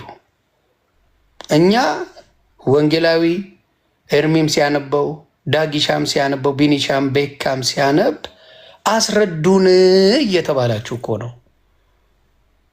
ለምንድን ነው የምታኮርፉት? ለምንድን ነው የምታኮርፉት? ምን የሚያስኮርፍ ነገር አለ? ስለዚህ ዩዘርማ ትታወቅማ በ34 ሰው ጌታ ይቅር ይበል ነው ሰው የሚታወቅ ሰው ነው ያልኩት። ኦርቶዶክስ እንዳትሰደብ ስለምፈልግ ብቃት ያለው ሰው ችሎታ ያለው ሰው መቶ ይጠይቅ። ችሎታ ያለው ሰው እያየው ነው ያላችሁን ሁልን ምንም ችግር የለም። እያየው ነው። ይህ ያለ አምቡላንስ የሉም። አንዳቸው የእነሱ ሰው የሚባሉ እዚህ ቦታ የሉ የለም። ተባረኩ። ስለዚህ እኔም ጋር መሽተዋል። እናንተ ግን ብር ክበሉልኝ። ጥሪውን ዮኒዬ ተማምለዋል እኮ አንገባም ብለው ጌታን ተማምለዋል እንዳትገቡ ብለው። እኔም እኮ ብዬ ነበር አልሰማ አልከኝ እንጂ እንዳትገቡ ብለው ቆይተዋል ካህናቱ ካወገዙ። የእውነት እኔ ሰምቻቸዋለሁ። እንደው እኔ ግን ምን አስደሰተ መሰለ ኤርሚሻ፣ በማርያም ይዳናል ያሉበት ማርያም በዓለም ትድናለች ያሉበት ትምህርት ተረት ተረት ነው ያሉት። አንጀት እንደው ጌታን አልባረክም? ጌታን አላመሰገንክም? ዳጊ ይሄ ትምህርት ሰምተው ታውቃለህ? ፋይናሊ ይሄ ትምህርት አላስደሰተም? እንደገና ደግሞ ወንድማችን አክሊለ ሊሰምጥ ነው። ትንሽ ነው የቀረን። አክሊለ ሊሄድባችሁ ነው ቤተሰብ። አክሊለ ወንድማችን ጉባኤ እኮ ጀምሯል። ብቻው ታውቃለህ፣ ግማሽ መንገድ ላይ ነው ቤተሰብ። አክሊለ ሊመጣል። አክሊለ ግማሽ መንገድ ጀምሯል፣ እየመጣ ነው። እኛ እንቀበላለን። በጌታ የሆነን በሙሉ እንትን ሌላው ከሚመስጠኝ ነገርና እዚህ ቦታ ላይ ላመስግናችሁ። ጌታ ምስክሬ፣ በውስጥ የሚጻፍልኝ የክርስቶስ ልጆች እኔ እዚህ ፌክ ይመስላል አንዳንድ ስሜታዊ ነገር ባሳይ እጅግ አድርጌ አመሰግናችኋለሁ። እጅግ ጌታ በምሕረቱ ገባለሁ በምሕረቱ ወጣለሁ የምትሉ ናችሁ ክርስቲያኖች። ጌታ በምሕረቱ በሙሉ ያኑርልኝ። የምትወጡበት የምትገቡበት የምታሰቡትን በሙሉ ያሳካልኝ። በውስጥ ያለው የምርቃት የጸሎት የምን ነገር ብታዩ በእውነት ያስለቅሳል። እግዚአብሔር ምስክሬ፣ ሕያው እግዚአብሔር ምስክሬ ነው። ጴንጤ የሚጽፍልኝ በውስጥ መሴጅ ቃላት የለኝም። ሌላው በውስጥ ሆናችሁ ተናዳችሁ ለምትሰድቡኝ የኦርቶዶክስ ወንድምናቶቼ እየጸለይኩ ነው። በጣም አድርጌ እየጸለይኩ ነው። እኔም ሳይገባኝ አሳዳጅ ነበርኩ። እየጸለይኩ እንጂ እየተከፋባችሁ እንዳልሆነ እንድታቁልኝ። የጴንጤዎቹ ጥቅስ ይልካሉ። ተባረክ ወንድማችን፣ ጠንከር በል፣ ትንሽ ጋድድ ስል ይሁንዬ አደራ ያስተካክለው ይሄን ነገር ይሉኛል። በጨዋ በውስጥ ያናገሩኛል። ተባረኩልኝ። የኦርቶዶክስ ወንድሞቼ የሚልሱኝ ላሰላስ የሚያደርጉኝ እህቶችም አሉ። እነሱን እኔ ጸሎት አደርጋለሁ። እንደኔ አሳዳጅ የነበርኩኝ እኔን ያየ ጌታ እናንተንም ይልኝ የሚል ነገር ነው ያለው። አለማወቃችሁም ባወቃችሁ ምንኛ በታድናስቲ እና አሁን እንደዚህ አይነት ሰው ማስገባት እንደዚህ አይነት ሰው ደስ ይለኛል። እስቲ ኑና አሳውቁን። ይኸው አስገብቻለሁ። አንተም ጋር መሽቷል። የገባ ሰው እንግዳ ካለሽ እንቀበላለን። አንድ ነገር ብቻ ልበለን። እኔም መሄድ አለ። ሁለት ተመሳሳይ ነገሮች ተፈጥረዋል። ያለ እመቤተ ማርያም አማላጅነት ዓለም አይድንም የሚለው ነገር አሁን ያው በሊቃውንቱ ራሱ ውድቅ ተደርጓል። በጣም ጥሩ። ጎን ለጎን ደግሞ ያለ ኢየሱስ ደግሞ ወደ አብ መግባት ወይም ከአብ ጋር መታረቅ የሚችል የለም የሚለው የአኬ በጭንቅላት ትፈጠፈጣለ፣ አናት ይፈርሳል። እሱ የተጠቀመውን ቃል የተጠቀምኩት አናት ይፈርሳል፣ ከፈለግ ትፈጠፈጣለ ነው ምናምን ብሎ ያለ ኢየሱስ ከአብ ጋር መታረቅ የሚችል የለም ብሏል። ኦኬ፣ አሁን እኮ ተዘጋ ማለት ነው። እንግዲህ ያለ እመቤቴ ዓለም አይድንም ያላችሁትን ከተዋችሁት፣ ያለ ኢየሱስ ደግሞ ከአብ ጋር መታረቅ አይቻልም ካላችሁ ምን ቀረ? አለቀ እኮ። የፍጡራን ምልጃ በመካከል ያስገባችኋቸው ሰዎች፣ ፍጡራኖች፣ መላእክቶች ምንድነው ተስፋቸው? ምንድነው ጥቅማቸው? ራሳችሁ በራሳችሁ አጣፋችሁት ሁሉን ነገር። ግራና ቀኝ እኮ እንዳለ አስወገዳችሁት ከመንገድ እኮ። ምንድነው ታዲያ ለማርያም ለምን ጉዳይ ነው የምትፈልጋት? በኢየሱስ ከሆነ ከአብ ጋር የምትታረቀው ማርያምን ለምን ጉዳይ? ያው ባለፈው ብለኗል። አይ እንድታሳስብልን ካልክ የሚረሳ እግዚአብሔር ነው ያለህ ማለት ነው። አይ እንድትነግርልን ካልክ የማይሰማ እግዚአብሔር ነው ያለህ ማለት ነው። እሷ ካልነገረችው የእኛ እግዚአብሔር ደግሞ እናንተም ትሹኛላችሁ፣ በፍጹም ልባችሁም ካሻችሁኝ ታገኙኛላችሁ ያለ የሚገኝ ጆሮቹ ከመስማት ያልደነቆሩ እጆቹ ከማዳን ያላጠሩ እግዚአብሔር ነው የምናመልከው እኮ። ለምንድን ነው ማርያምን፣ መላእክትን፣ ቅዱሳን ሰማዕታትን በምልጃ ጉዳይ የምትፈልጋቸው? ለምንድን ነው? ምን ቀረ ከዚህ ውጪ? አይ እገዛቸው አስፈልጎ እግዚአብሔር የማያግዝህ ወይም ኢየሱስ የማያግዝህ እነሱ የሚያግዝህ ምን ጉዳይ ተገኝቶ ማለት ይሄን ጉዳይ እነሱን ዴሌጌት አድርጌያለሁ፣ እነሱን ሾም ያለው ይሄን ጉዳይ እነሱ ጋር ጨርስ፣ ይሄ ሲሪየሱን ወደ እኔ አምጣው የሚል ጉዳይ አለ እንዴ? የለም እኮ። እገዛቸው ያስፈልገናል ያላችሁት የምን እገዛ? በአካል የሉም መቼም አይደል እንዴ? አትሊስት በአካል ቢኖር አንዱ ስለ አንዱ ይጸልይ ስለሚል ጥሩ። አሁን እኮ አንተ የምትጸልይላቸው ወደ አንተ መልሰው የማይጸልዩ እኮ ናቸው። ምክንያቱም ቃሉ የሚለው እያንዳንዱ ስለሌላው ይጸልይ ነው የሚለው። ተፈወሱም ዘንድ ይላል። ይፈወስ ዘንድ ወደ አንተ የሚጸልይ ገብርኤል አለ ወይ? ይፈወስ ዘንድ ወደ አንተ የሚጸልይ ሰማዕት አለ ወይ? ትፈወስ ዘንድ ወደ አንተ የምትጸልይ ማርያም አለች ወይ? በኃጢአቷ ልትናዘዝ ወደ አንተ የምትጸልይ ማርያም አለች ወይ? ጥቅሱ አይሰራም ማለት ነው። ለማርያም ጥቅሱ አይሰራም፣ ለቅዱሳን ወይም በአጸደ ነፍስ ላሉት አይሰራም ማለት ነው። በጣም ጥሩ። ስለዚህ እገዛ ምናም ስትለው የነበረው በአጸደ ነፍስ ጋር አገናኝተህ እገዛቸው ብለህ የሰራውም ትምህርት ፈረሰ ማለት ነው። ምንም እገዛቸው አያስፈልግም። ኢየሱስ የማያግዝህ እነሱ የሚያግዝ ጉዳይ የሉ። በጣም ጥሩ። በአጸደ ስጋ ደግሞ አንዱ ስለ አንዱ የተቀመጠ ትእዛዝ አለ እንጂ አንዱ ወደ አንዱ የሚል የለም። ስለዚህ እገዛ ፈልጌ ወደ ኤርሚ አልጸልይም ማለት ነው። ስለ ኤርሚ ጸልያለሁ እገዛ ስለሚያስፈልገው እንጂ እኔ እገዛ ፈልጌ ወደ ኤርሚያስም አልጸልይም። ታዲያ ወደ ኤርሚያስም አልጸልይ ከሆነ በአይኔ እያየሁት ወደ ዮናስም አልጸልይ ከሆነ በደንብ ይኸው እያየሁት ከሆነ ማወራው ይኸው ቪዲዮ ከፍቶ እያየሁት ወደ ማወራው ወደ እሱ እንድጸልይ እግዚአብሔር ቃል ካላዘዘኝ ያለ ኢየሱስ ደግሞ ከእግዚአብሔር ጋር መታረቅ ካልተቻለ የነከሊትና የነከሌ በአጸደ ነፍስ ያሉት አማላጆችህ አስፈላጊነቱ ምኑ ላይ ነው? የማርያም ምልጃ ለዚህ ጉዳይ ያስፈልገኛል የምትለው ሁሌም እንደምናገረው እሱ የማይሰማው እሷ የምትሰማው ወይ ደግሞ እሷ የምትሰማበት አንተ የማትሰማበት ምን ጉዳይ አለ? እሷ ስትነግረው የሚሰማው አንተማ ኃጢአተኛ ነህ ዞር በል የሚልህ ምን ርዕስ አለ?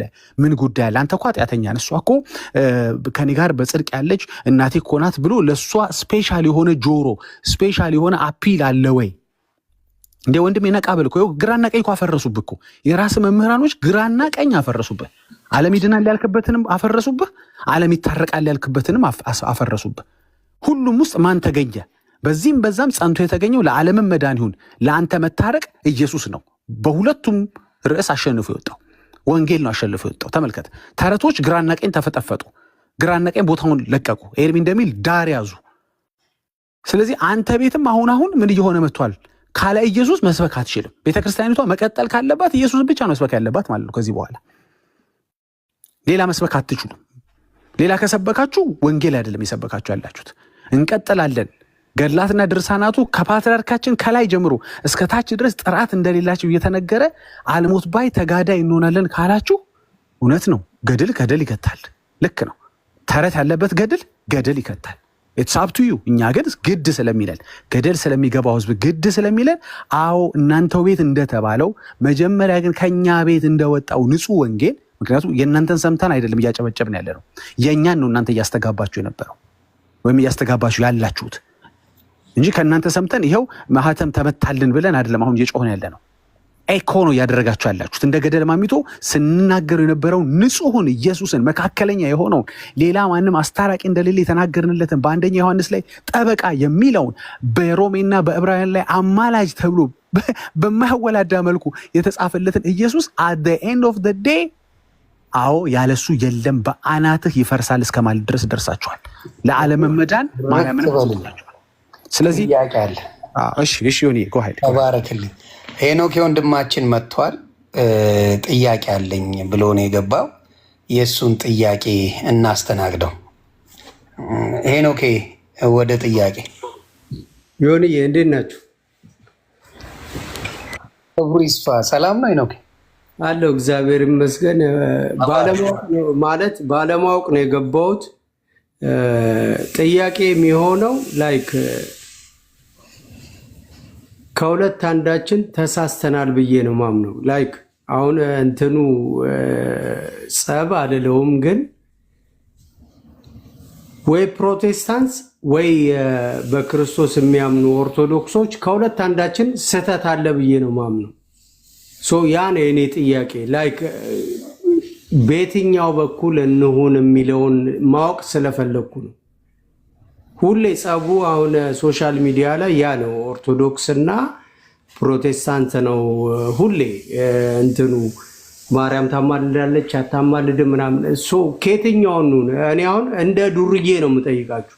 እመቤቴ በቃ ምንም እውቀት የለኝም። አሁን እዚህ ጋር ምዕራፍ ገልጸ ከአስከፈ ምናምን ብትሉኝ የማውቀው ታሪክ የለም። እኔ ዝም ብዬ ግን በቤተሰብም ይሁን በምን በክርስቶስ ክርስቲያን ነኝ፣ ኦርቶዶክስ ነኝ። ምንድን ነው ማድረግ ያለብኝ? እኔ ራሴ ፐርሰናል የምጠይቃችሁ ማለት ነው። እኔም ቋንቋ እኔ እንደተኛ ስለሆነ ልሰናበታችሁ፣ ወንድሜን አናግሬው ልሰናበታችሁ። ምናምን ቃለች። እሺ ቀጥሉ። በአራዳ ቋንቋ በስሱ እንነጋገርና ሄኖኬ ስለምንተዋወቅም ጭምር ነው። በመጀመሪያ መወድም ማከብረ ወንድሜ ነው ይኖዳት። አንተም እንደዛ ሆነ ለእኔ እኔን የጠቀመኝን ልዘግብ። ምክንያቱም ዋጋ የከፈለው ማን ነው ብዬ መጠየቅ ጀመርኩኝ። እኔን ረዳኝ እሱ ማን ነው? ለእኔ የኃጢአትን ዋጋ የከፈለው ክርስቶስ ነው። ለሁሉም ለዓለም መድኃኒት ነው የሚለው፣ መድኃኔ ዓለም ነው የሚለው። የዓለም መድኃኒት ተደርጎ የተሰጠን ኦርቶዶክስን መድኃኔ ዓለም የምትለው እሱን ነው። የዓለም መድኃኒት ተሰጥቶኝ የአፍሪካ መድኃኒት አልፈልግም። እኔ መጀመሪያ ጭንቅላቴ ውስጥ የመጣው እሱ ነው። የዓለም መድኃኒት ተሰጠኝ። የዓለም መድኃኒት ለሁላችንም የሞተው የተሰቀለው በአብ ቀኝ ያለው ኢየሱስ ክርስቶስ ነው የሚል ትምህርት አላት። ኦርቶዶክስም ጴንጤም አለው፣ ክርስቲያን የተባለ አለ። ከዛ ደግሞ ትንንሽ መድኃኒቶች አሉ ተብለው የተመጣ አለ። ሁሉም በሱ የዳነ እንጂ ራሱን ያዳነ የለም። ተግባባን? መጽሐፍ ቅዱስ ላይ ራሱን አድኗል የሚል ሰው የለም። ራሱን ያላዳነ ካለ መድኃኒት ደግሞ ማን ነው ከተባልን፣ የዓለም መድኃኒት ደግሞ ተሰጥቷቸዋል ከተባልን፣ የዓለም መድኃኒት የተሰጠን ለሁላችንም ነው፣ ሳያዳላ ለሁላችንም ክርስቶስ ነው ከተባለ እሱን ነው የምንይዘው። ገባ? ሌላ ቢኖርማ አይ እሱ በቂ አይደለም ከተባለ ነገሩ እኮ ለእሱ በቂ አይደለም፣ አንተ በቂ አይደለም፣ መድኃኒቱን ከእሱ አትወስድም፣ በእኔ በኩል ውሰድ የሚል አይነት ነገሮች ነበሩ። አሁን ግን እግዚአብሔር ይባርካቸው የኦርቶዶክስ አባቶች ወጥተው አሁን ቅድምም ስናሰማው ነበረ በማርያም በኩል እሱ ከሌለ ዓለም አትድንም የሚል ትምህርቱን እያቆሙ ነው። የግለሰብ እንጂ ኦርቶዶክስ ይሄን አታስተምርም እያሉ ቃል በቃል እየተናገሩ ትምህርቱን እየሰጡ ይገኛሉ። ስለዚህ ትልቁ ዋናው ቅዱሳን አሉ። ማን የቀደሳቸው? እዚህ ጋ ነው ስህተቱ። እግዚአብሔር የቀደሳቸው እንጂ በራሳቸው የተቀደሱ ሰዎች የሉ። እሱ መጥቶ ተቀድሳቸዋል፣ እሱ መጥቶ እንዲያርጋቸዋል እያለ ወንጀለኛውንም ነው ማወራ። ወንጀለኛ የነበረውን ጳውሎስን፣ ሳውልን ገዳይ አሳዳጅ የነበረውን ቀድሼአለሁ አለ። ቅድስት ድንግል ማርያምም ደግሞ ምንም ወንጀል የሌላትን መጥቶ ቀድሼሻለሁ አለ። ሴተኛ ዳሪ የነበረችውን የሰማርያ ሴቷን መጥቶ እሷንም ደግሞ የእሱን ወንጌል እንድሰብክ አደረገ። ዘኬዎስ የሚባለውን አጭበርባሪውን ሌባውን ደግሞ አምጥቶ ምን አደረገው? ቀደሰው። ሀብታም የተባለውን ሕጉን ሲያከብር የነበረው ደግሞ የረከሰ ሰውም ደግሞ ሆኖ ተገኘ። ስለዚህ የእግዚአብሔር ልጅ ክርስቶስ መርጦ ኳሊቲ ስላለ አይደለም የሚቀድሰን፣ እንዲሁ ስለወደደን ብቻ እያመጣ ይቀድሰናል። ሳያበላልጥ በቅድስናው የእሱን መንግስት ወራሽ ያደርገናል። ይህን ነው እንግዲህ እኔ እስከማውቀው ድረስ። አንተም ዘግበኝ አባቴ። ማኛው አይ ነው እኔ ብዙ እውቀት የለኝም፣ እመቤቴን ነው የምልህ። ግን ስለዚህ ከሁለት አንዳችን ተሳስተናል። ራይት ከሁለት አንዳችን ስለ እኔ እናንተን ሳይሆን እንደ እምነት ሳየው በቃ ማን የተሳሳተው ነው ማወቅ ስለፈለግኩ ብቻ ነው የገባሁት። እሺ አንድ ነገር ልጨምር እዚህ ጋር ዳግዬ፣ በጣም ይቀርብ አንድ ነገር የምጨምርልህ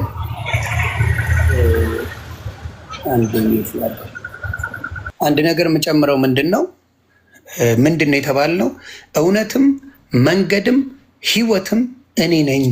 ያው መጽሐፍ ቅዱስን እኔም በፊትም ብዙም ማነብሰው አልነበርኩኝ። እውነትም መንገድም ህይወትም እኔ ነኝ። መንገዱን ፈለግኩ። አሁን ለምሳሌ መንገድ ልንሄድ አሜሪካ፣ ካናዳ ስንሄድ ጂፒኤስ እንሞላለን። በጂፒኤስ የሆነ ቦታ የምንደርሰው። የመንገዱ ጂፒኤሱ እኔ ነኝ አለ። ህይወት እኔ ነኝ አለ። መንገድም ህይወትም መንገድም እውነትም እኔ ነኝ አለ። በእኔ በቀር ወደ አብ የሚመጣ የለም ብሎ ቃል በቃል አስቀመጠው። ወዴት ልሄድ ብራዘር? ሸክማችሁ የከበደ ወደ እኔ ኑ እኔም አሳርፋችኋለሁ አለ። የመጡት የሰበኩት በሙሉ ስለ ክርስቶስ እንጂ ስለ ሌላ አልተሰበከም። መጽሐፍ ቅዱስ ላይ ካየ የተሰበከው በሙሉ ስለ አዳኙ ምስራች የተነገረን ስለ ክርስቶስ እንጂ ስለ ሌሎቹ አይደለም። ሌሎቹን የጨመሩብን ለምን እንደሆነም ሊገባኝ አልቻለም። ዮሐንስ አልጨመረም፣ ገባ? ማቴዎስ አልጨመረም፣ ሉቃስ አልጨመረም፣ ሌሎቹም ብታመጣ ማንም አልተጨመረ። እውነትም ሕይወትም መንገድም እኔ ነኝ፣ በእኔ በቀር ወደ የሚገባ የለም ብሎ እየተናገረ ስህተት ሌላ ቦታ ሊፈጠር የሚችለው ሌላ የጨመርከ ጊዜ ነው። እማሳርፈ እኔ ነኝ እያለ አይ የሚያሳርፈኝ ሌላ ነው ያልክ ጊዜ አንተ ስህተት እየተጨመረው ነው ማለት ነው። ስለዚህ በኢየሱስ ማመኑ መንገድም ነው እውነትም ነው ሕይወትም ነው ብሎ ከነ ማረጋገጫ ተገጥግጦ ወንጌል ላይ መጽሐፍ ቅዱስ ላይ የሁላችንም መጽሐፍ ቅዱስ ላይ ተጽፏል። ከዚህ ውጭ መኖሪያ አለ ከተባለ የቴክኒክ ብልሽት አለው ነው የምለው። ይሄ ነው እኔ ያንን ነው እኔ አሁን የእኔ ጥያቄ እንደ ወመኔ ነው። አሁን እኔ ወመኔ አይደለሽም፣ ታርፍ ያለሽ ሄኖክ ምስክሬ ነው። በቃ ዝም ብዬ አለ አይደለ የሆነ አንድ ዱርዬ ፈጣሪን ያምናል። ሄኖክ አንዴ ከይቅርታ ጋር ጥሩ ምሳሌ ልንገርህ። ጥሩ ምሳሌ ጋር ሄኒ ዮኒን ታውቀዋለህ? ትተዋወቃላችሁ? ስትነጋገሩ ታምነዋለህ አይደል? ወንድሜን እንደ ወንድም ማመንማ በክርስቶስ ነው፣ በእኔ አይደለም። ማመን ማለት በቃ እንደ ወንድም ጊዜ የምቀያየር ሰው ነኝ። ክርስቶስ ወንድም ማለት አይ ከድሮ ጀምሮ እኛ እንተዋወቃለን። ስለምትተዋወቁ መቼም ያው ዝም ብሎ እንቀልድ ካላላችሁ በስተቀር አረማ ቤቴን እኔ ቀልድ አይደለም። እኔ አሁን እኔ እንደማያምን አልልህም ኤርምዬ፣ አማኝ ነኝ፣ ግን እንዳልከው ሰው ነው አሁን እዚህ ጋር የገባሁት እና እግዚአብሔርን ከማመን አይነት አኳያ አይደለም። አንድ ምሳሌ ልንገርህ። ዮኒ አንገቱ ላይ ምንድን ነው ያደረገው? የክርስቶስን መስቀል አለ እዚህ ጋር ከታች አለ። ቼን ነው ለበዓሉ ድምቀት መስቀል ያደረግ ነበረ። እሺ ምንድነው ይሄን ዮኒ አንገቱ ላይ ያደረገው? አሁን ላይ ቼን ነው። እሺ መስቀሉን አላየሁት። ምንድነው? ቆርቆሮ ነው።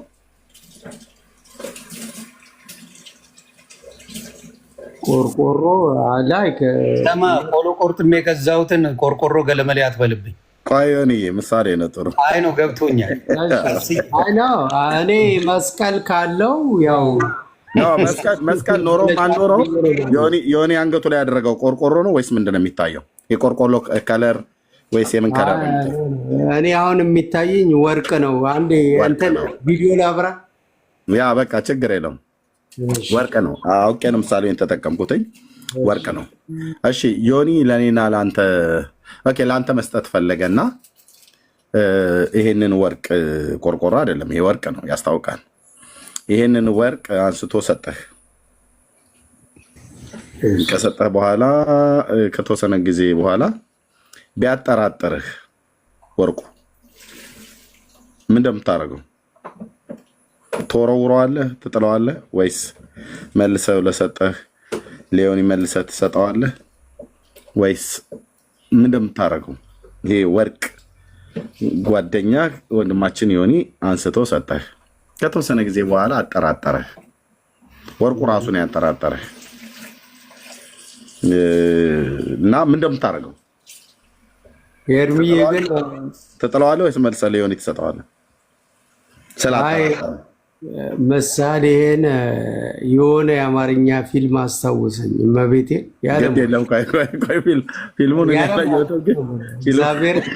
እና ሸዊትን ነው ያስደርጋል። ቀለልናት በቃ አቺ እኔን አጭበርብረሽ ምናምን ስታፍ ብሎ ምን እንደምታደርገው ይሄን ያደርገዋል። አይ ኖ ወንድሜ ክደኸኛል ብዬ እሱን ነው መወቅሰው እንጂ ምንም የማደርገው ነገር የለም። ትክክል ነህ። እንደዛ ማለትህ ይሄ ይመስለኛል። ላይ ስለማምነው ስለምወደው ትክክል አይደለህም። ትክክል ያልሆንክበትን ላሳየህ። አጠራጠርህ እንጂ ገና እርግጠኛ አይደለህም። ዮኒ ሲሰጥህ እውነተኛ ወንድምህ ነው። ወርቅ ነው የሰጠህ። ወርቅ ነው አንገቱ ላይ ያደረገው። ወርቅ መሆኑ ያስታውቃል። ከርቀትም ቢሆን ማለት ነው። ይህን የሚያህል ወንድም ዝም ብሎ ቆርቆሮ ተራ ነገር አንገቱ ላይ አያደርግም። ኦኬ ሰጠህ። ያጠራጠረህ ራስ ወይ ስለ ወርቅ ያለህ አመለካከት ምሳሌ የሚሰጥህ አናሳ ሊሆን ይችላል። ሙሉ እውቀቱ ላይኖርህ ይችል ይሆናል። ስለዚህ ከቆይታ በኋላ አጠራጠርህ፣ ምናልባት ወርቅ ይደብሳል፣ ደበሰ ይባላል በትንቢተ በሰቆቃወ ኤርምያስ መጽሐፍ ምዕራፍ 4 ላይ ለምንድነው ወርቁ ደበሰ ይላል። መደበስ ማለት መቆሸሽ፣ ቆሻሻ ነገር ላይ ሲጣበቅበት መልሰው እንደገና ወርቅ ቤት ወስደው በሚያጠሩት ወይ በፈሳሽ ነገር ወይ በሳት ነገር እንደገና ከላዩ ላይ ያለውን ነገር ያነሳል። ቆርቆሮና ብረት ዛገ እንደሚባል ወርቅ ደበሰ ነው የሚባለው ሰቆቃወ ኤርምያስ መጽሐፍ ምዕራፍ 4 ቁጥር 1 ላይ ያለና ምናልባት የሰጠህ ወርቅ አንገቱ ላይ ከመቆየቱ የተነሳ ወይ አንተም ደግሞ ወስደው አንገት ላይ ከማድረግ የተነሳ ደበሰ ማለት ከሰውነት በሚወጣ ላበት በእጅ ንክኪ ምናምን ነገር ይቆሽሻል ወርቁ ማለት ነው። እና እንደዛ ስለሆነ ያጠራጠረህ እና ስላጠራጠረ ብቻ መልሰህ አይ ዮኒ እንደው ምናምን ነገር ብለህ ወቅሰው እመልሰዋለሁ ነው ያልከው። የኔ ትክክል አይደለም ያልኩ ለምንድን ነው? ጥሩ ነበር አካሄድህ፣ እርምጃህ ጥሩ ነበር፣ ግን አንድ ይቀርህ ነበር። በመጀመሪያ ኤርሚዬ በመቤቴ እኔ ወዳለሁ አከብራለሁ፣ ኪዳነ ምሕረት ትድፋኝ። እኔ አዋቂ አይደለሁም። በቃ ዝም ብዬ ጥያቄ ላይ ከሁለት አንዳችን እሱን መንገድ በሁለት ደቂቃ ውስጥ ላሳጠን ነው እንጂ አዋቂ በቃ አጠር አድርጌ ላሳጠህ። ዮኒ ያንን ወርቁ ስላጠራጠረህ ዮኒን ሄዳ አያታለኸኛል ምናምን ነገር ብሎ ከማለት ይልቅ ወርቅ ቤት ወስደኸው አጣሩልኝ ብለህ ብትል በመሳሪያ በሚያደርጉት ነገር ቼክ ያደርጉታል። እሺ ወርቅ በእሳት ይፈተናል ይላል መጽሐፍ ቅዱስ ላይ፣ ማርቆስም ላይ መስዋዕት በጨው እንደሚቀመም ወርቅም በእሳት ይፈተናል ይላል። እና ሰሪ ቤት ወስደህ በባለሙያዎች በመሳሪያ በታገዘ ብታጣራው ቢለዩልህ እርግጠኛ ወርቅ መሆኑን ታረጋግጣለህ ማለት ነው። ምን ልልህ ነው? ከኛ ወይ ከናንተ አንዳችን ትክክል አይደለንም ብለህ ያልከው ወንደርፉል የሆነ ነገር የተናገርከው አሁን እቺን በምን እናጣራቸው? ወርቁ ያ ስለሆነ ነው። ላይክ ለምን ይሆናል ነው ጨረስኩ። አሁን ዮኒዬ የሰጠህን ወርቅ ሄደ በወርቅ ቤት በባለሙያዎችና በመሳሪያ በታገዘ ነው የምታረጋግጠው ከተጠራጠርከው ማለት ነው። ከዛ ሄደስታ ይሄማ ንጹህ ወርቅ ነው እኮ ነው ብሎ የሚል ወርቅም ካይደለ ወርቅ አይደለም ብሎ ይልሃል። እሺ ከሁለታችን አንድ ብለህ ስትል እኛ ወንጌላውያን አማኞች ነን፣ ኦርቶዶክስ አሉ። ከኦርቶዶክስና ከወንጌላውያን ማን ነው እውነተኛ? ከወንጌላውያንና ከካቶሊክ ማን ነው እውነተኛ? ከአይሁድና አጠቃላይ ከክርስትናው ማን ነው እውነተኛ ብሎ የሚለውን ማን ይዳኝ ብለን ብንል የፕሮቴስታንቱን የወንጌላውያን የእኛንም ትምህርት የኦርቶዶክሳውያንም ትምህርት የካቶሊክንም ትምህርት የአይሁዳውያንም ትምህርት በምንድን ነው የምንዳኘው በምንድን ነው የምናረጋግጠው ብለን ብንል እንደ ወርቁ እሳት ውስጥ በመጨመር ሳይሆን ከእሳት ይልቅ በነጠረው በሕያው በእግዚአብሔር ቃል ነው። ዮኒ ቅድም ያለ በክርስቶስ በቃሉ ማለት በክርስቶስ ማለት በቃሉ ማለት በተጻፈው እውነት ቅድም ዮኒ እንዳለ አንድ እንሁን ነው የምለው። እመቤቴን አንድ እንሁን በቃ ዝም ብለህ ተረድቻለሁ። እኔ አሁን ኒሻ ገብቶኛል ማለት የፈለገው ምንድነው የፈለገው አሁን ምንድነው የሚያድነን ትልቁ ነገር መጽሐፉ ነው። አሁን ለምሳሌ እንዳልኩ እኔም እንዳንተ ብዙ አይደለሁም ለመጽሐፍ ቅዱስ ቅርብ አልነበርኩኝም። ለመጀመሪያ ጊዜ አዲስ ኪዳንን አንብቤ ለሁለተኛ ጊዜ መዞር ጀመርኩኝ። ለመጀመሪያ ጊዜ በማልበላ ጠብጠብ የሚሉ ጥቅሶችን አቅ ነበር፣ ተባራሪ ጥቅሶች። ግን በስነ ስርዓት ቁጭ ብዬ እንዳነብ ያደረገኝ ወንጌልን እያወቅኩ በሚሄድኩበት ጊዜ ነው። ይኸው ጌታ ምስክሬ ነው ማለት የኔም ስንፈት ነበረ። አዎ ግን ውስጥ ያሉ ጥያቄዎች ነበሩ። በቃ አልመለስ ያሉ እሱን ማናገር አልችልም፣ አባቴን ማናገር አልችልም፣ የሞተልኝን ማናገር አልችልም፣ ወደ እሱ ማልቀስ አልችልም፣ ለብቻዬ የልቤን መንገር አልችልም የሚል ውስጤ የሚያመው ነገር አለ።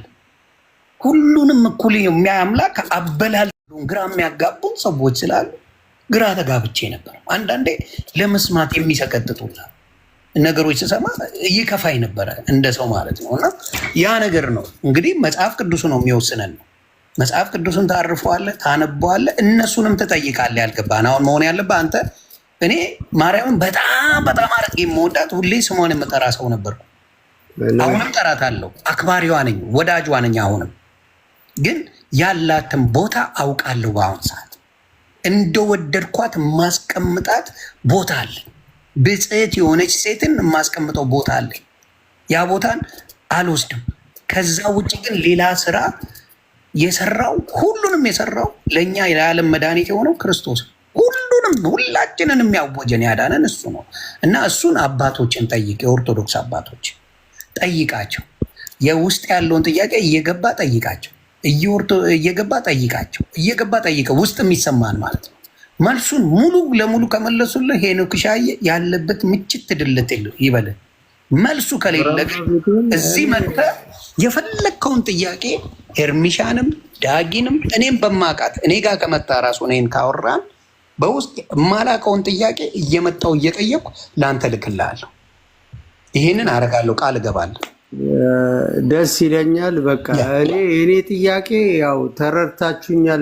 በደንብ አንዳችን ግን ስህተተኛ ነን። በቃ የሆነ ግለሰብ አሸንፏል፣ የሆነ ግለሰብ ደግሞ ተሸንፏል ብዬ ላይክ ለምን እንዴ እዚህ ጋር ጸቡ ላይክ በዚህ በኩል በዛ እኔ እንጃ ብቻ ግን እሱን ለማረጋገጥ ነው ቀደም ያልኩህ። አንዴ እንስማው ኤርምሻዬ፣ አንዴ ሄኖክ ያውራ እንስማው። አክብሮን የመጣው በጨዋ ነው የሚጠይቀው። ቃል በቃል ዱርዬ ነኝ ብሎ እመቤቴን ነው የምልህ። አንድ ያርገን።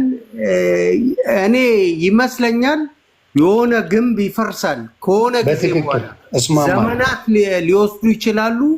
ሁላችንም ክርስቶስን እናመልከዋለን። በቃ እሱ ነው እያልኩ ያለው። አሁን ያልከው ቃል ማንንም ያስማማል። ትክክል። አጋዥ ይፈልጋል እንዴ? የኔ አባት ያንተ አባት ይፈልጋል አጋዥ ነው። መስቀሉ ላይ ያገዘው ነበረ። የዓለም መድኃኒት የተባለ አባት አይደል ያለኝ? የዓለም መድኃኒት ተብሎ እኮ መድኃኔ ዓለም ተብሎ የሚሰበክ ነው። ምን አጋዥ ያስፈልጋል? የዓለም መድኃኒት ተሰጥቶኝ እንዳልኩ የአፍሪካ መድኃኒት አልወስድም እያልኩ ነው። የዓለሙን ነው የምፈልገው፣ ሁሉንም ያዳነ። ለምሳሌ እኔ እናንተ እኔ ታመንኩኝ፣ የሆነ ከባድ የሆነ ዶክተር ጋር ሄድኩኝ። ዶክተር መድኃኒት ሰጠኝ፣ ተሻለኝ በሽታዬ። ኧረ ዮኒ ማኛ ዶክተሩን ስለምታውቀው ዶክተሩ ስላዳነ እስቲ ያድነኝ ትለኛል እንዴ? መድኃኒት እዘዝልኝ ትላለህ እንዴ? ነው ሂድና እዛ ዶክተርን ጠይቀው ነው የምልህ። ዶክተሩ ጋር እኔ አዳነኝ ጋር ሂድና ታከም ነው የምልህ እንጂ በፍጹም እኔ መድኃኒቱን ልሰጥ አልችልም። እነዛ ቅዱሳን የተባሉት የዳኑት በክርስቶስ ነው። እነሱም ብትጠይቃቸው ራሳቸውም እንደሚሉት ታውቃለህ።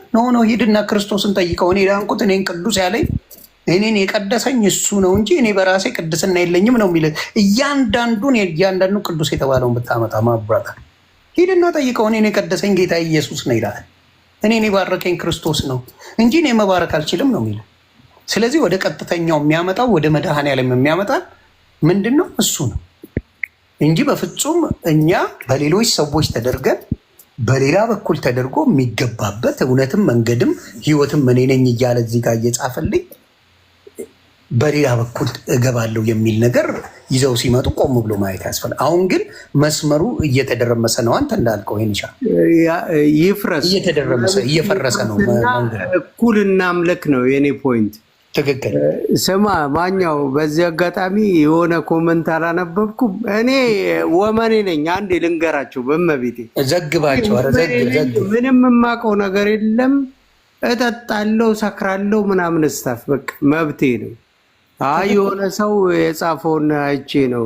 መጀመሪያ ኦርቶዶክስን ጠንቅቀ ወቅ ይለኛል። የሆነ 10 ነው የሚጽፈው አይቼዋለሁ።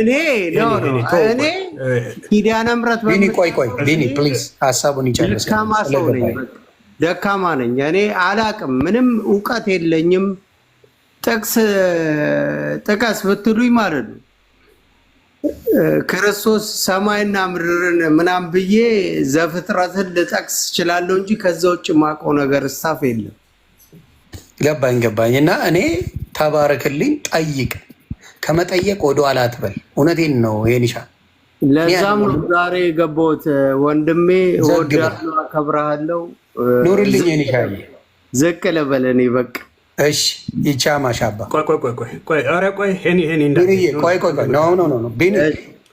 አሪፍ አይቸኩልም። ፋራ ልብ አይሰጥም። ቢኒ አረጋጋው። ቢኒ ሻተው ኖ እኔ ስለማውቀውን ልንገራ ማብራት ፕሊዝ። የማውቃቸው ሰዎች አክብረውን መጠው ለጥያቄና በሰላም የሆነች ነገር ሲፈልጉ እሷን ሰጠን ብቻ ነው የምንልከው። አከተመ ቢኒ። ያ ነገር ምን ያሳያል? በፍቅር እነሱን ጥያቄያቸውን በፍቅር ያሉትን ያሰቡትን ነገር እኔ ዱርዬ ነኝ የማውቀው ነገር የለም ብሎ ጆሮውን ግን ከፍቶ እያዳመጠ ነው። ያችን የሚችላትን ሰጠ በፍቅር ትሸኛለህ እንጂ ልምከር ላስተምር እዚህ ጋር አይሰራም። የሚሰራው በፈቃደኝነት ጌታን ተቀብሎ ሲመጣ የዛኔ ትምህርቱን ትሰጠዋለህ፣ ታስተምረዋለህ፣ ምን ትለዋለህ። የአራዳ ባላ ነኝ እኔ። ስለዚህ ወንድሞቼ ሲመጡ እህቶቼ ሲመጡ በፍቅር የሆነች ነገር ብቻ እንዲያደርጉ እሷን ብቻ ነግሬ እንዲሄዱ ነው የምፈልገው እንጂ ጥግ ድረስ ምክርና ቀለብ አድርጌ አልከው። ይሄ ወንድሜ አሁን እመነኝ ሄዶ ይጠይቃል። ሄዶ በደንብ አድርጎ የሚጠይቃቸው ጥያቄዎች አሉ። ጥያቄዎቹን ያመጣልኛል። እኔም አልችለውን ቢኒሻ አለ፣ ዳጊያ አለ፣ ኤርሚሻ አለ፣ ብሩኬ አለ። ለእያንዳንዱ ለቢንዬ ልክላቸዋለ ነቤካ። እናንተ መልሱን ስትሰጡኝ እኔ ደግሞ ለእሱ በወንድሜ ወይም ከእሱ ጋር እንድትነጋገሩ አድርጋለሁ። ያንን ነው የማደርገው አባ እና ለዛ ነው ቢነሻ ይብራ አልኩ። መጥቶ በሀቅ ከነገረ ማክበር አለብን። ቴንክ ዩ ዮኒዬ። አንተ አሁን ከህይወት ተሞክሮ ነገርከው የዮሐንስ ወንጌልን ጠቅሰ ማለት ነው እና እሱ ወሳኝ ጥሩ ጥያቄ ነው የጠየቀው። አንተም የነገርከው መልስ ጥሩ መልስ ነው። አንደኛ ይጠይቅ፣ ከመጠየቅ ደግሞ ቀጥሎ ጎን ለጎን መጽሐፍ ቅዱስን ያንብብ። አሁን አንተ በጥያቄ በፈጠረብህ ጊዜ ላይ ትጠይቅም ነበረ። በቤት ላይ እየገባህ በየሰው ቤት ትጠይቅ ነበር። አንተም ጋር ብዙ ሺህ ህዝብ ሰብስበህ አገልጋዮችን ሰብስበህ ትጠይቅ ነበር፣ ትሰማ ነበር፣ ደግሞ ቀጥሎ ታነብ ነበር። አሁን መጽሐፍ ቅዱስን በባለፈው አዲስ ኪዳንን እንዳለ ነው በሙሉ ያነበብከው ማለት ነው። ማንበብህ እንድትጠይቅ አድርገህ አሁን ታዲያ ቅድም የሰጠሁት ነው ዮኒያውን አንገትህ ላይ ፒውር ወርቅ ነው ያደረግከው፣ ያስታውቃል። ዮኒ ቬጋስ ነው ይህን የሚያውቀው፣ ዱባይ ሄደን የገዛ ነው። አሁን ይህንን የሚያህል ወርቅ አንድ ሰው ይሄ ወርቅ አይደለም እኮ ፌክ ነው ተብሎ ቢባል ያ ሰውዬ ፌክ ነው ስለተባለ ብቻ ወስዶ መጣል የለበትም። ወርቅና ፌክ መሆኑን ሊያረጋግጥ የሚችል ማለት ሰው በምላስ በመቅመስ ሳይሆን ወርቅ ሰሪ ቤት ወስዶ ይሄንን ቼክ አርጉልኝ ብሎ ቢለው በመሳሪያና በመለያ ነገር ይለዩለታል ማለት ነው። አሁን ፕሮቴስታንቱና ወይስ ኦርቶዶክሱ ነው ማን እውነተኛ? ከሁለታችን ማንን ትክክለኛ ብሎ ነው ወንድማችን የጠይቀው። የፕሮቴስታንቱና የኦርቶዶክሱ እውነተኝነት የሚረጋገጠው ወርቁ በእሳትና በባለሙያ በመሳሪያ ታግዞ እንደሚለይ ሁሉ ልክ ፕሮቴስታንቱ የሚሆን ኦርቶዶክሳውያኑ ትክክለኛ ትምህርት እንዳላቸውና እንደሌላቸው የሚላቸው ብቸኛ ሚዛን መጽሐፍ ቅዱስ ነው። ይሆን ያነበብከው እኛም ያነበ ነው። በቃ ሌላ የምጨምረው ምንድን ነው? በጣም በተለይ አንድ ነገር ቢንዬ የምነግርህ ለማርያም ያለው ነገር እዛ ቤት በጣም ኃይለኛ ነው።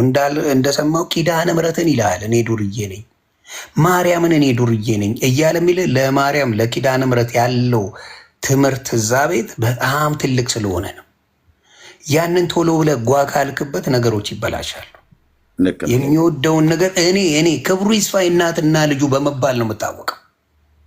አልፋታ ያልኩት ነገር ነበረ እስኪገባኝ እስካውቀው እስኪገለጥልኝ የገለጠልኝ ጊዜ ከኢየሱስ ውጭ ወደ ውጭ ያልኩኝ። አየህ፣ ሌሎቹን አከብራለሁ ወዳለሁ፣ በጌታዬ ግን ማላመቻምች ሰው ሆኜ የተገኘው ገባ። ስለዚህ እነዚህ ሰዎች እንደዛ ብለው ሲመጡ ቀስ ብለን ነው። ለምን ወንጌልን አላቅም ካለ ምን ታደርገዋለህ? ይህንን ሰው ወደ ወንጌል ነው የምትልከው እንጂ አምጥተህ ለሕፃን ልጅ ክትፎ አታበላም። አሁን በወንጌል ሄኒሻ ወንድሜ ክትፎ ብታመጣለት የተፈተፈተ በወንጌል አይበላውም። እኔ ለአንተ አንድ ጥያቄ ስትል ጠይቀህ መልስልህ። አንተው ራሱ ያው ምስክር ስለሆንክ አሁን ለገባህ በክርስቶስ ኢየሱስ ባለ የወንጌል እውነት እንድትሸነፍ አሁን የገባህን እውነት ይዘህ እንድትቀጥልና ወደዚህ ህይወት እንድትመጣ ከሰማኸውና ከመጽሐፍ ቅዱስ ካነበብከው በፐርሰንት ደረጃ ምን ያህል ካነበብከው አይኖችህ እውነትን እንዲያውቁ ተገለጠል ወይስ ምን ያህል ከሰማው ተገለጠል? በፐርሰንት ደረጃ ከሰማውና ካነበብከው አሁን የተረዳኸውን እውነት ይዘህ እንድትቀጥል ያደረገ የትኛው ነው ተብለህ ትባል በፐርሰንት ምን ያህሉን ታስቀምጣለህ? ካነበብከው ከመጽሐፍ ቅዱስ ከሰማኸው ከሰዎች ካነበብኩት በፐርሰንት አስቀምጠው ተብለህ ብትባል ካነበብኩት እውነቴን ነው የምላችሁ 60%። 60ውን አነባለሁ። እኔ ማንበብ በጣም እወዳለሁ። በራሴ መፈለግን እወዳለሁ። እኔ ሜንታሊቲ ሊደርሺፕ ነው፣ ፎሎወር አይደለም። የኔ ሜንታሊቲ ሰው መከተል ሳይሆን በራሴ መንገድ መሄድ ነው። የሊደርሺፕ ሜንታሊቲ አለኝ። መከተል ስለማልፈልግ ነው ዝም ብዬ የፈለግኩትን ማድረግ። መከተል ብፈልግ ኖሮ 30 ቦታ ስረግጥ አታገኘኝም። በራሴ መንገድ ነው የምሄደው፣ አልሰማም። ስለዚህ መጽሐፍ ቅዱስን ሳነብ ሳነብ የገለጠኝን። ሌላው ደግሞ ትምህርቱ 40% በትምህርት ያገኘሁት ነው። ቁጭ ብዬ በማዳምጠው ትምህርት 40% ብዙ። ሌላው ጸሎት፣ ጾም፣ ጸሎት። እኔ አሜሪካ ገብቼ ከተወሰነ ጊዜ በኋላ በኦርቶዶክስ ራሱ ጸሎቱን ጾሙን አቁሜው ነበር። አሁን ግን በክርስትና በደንብ እጾማለሁ። ማንም እኮ አላለኝም። መጽሐፍ ቅዱስ ስለሚል ግን በራሴ ቀን ቆጥሬ ይህን ቀን ጾማለሁ እላለሁ። ከጌታ ጋር ጾማለሁ።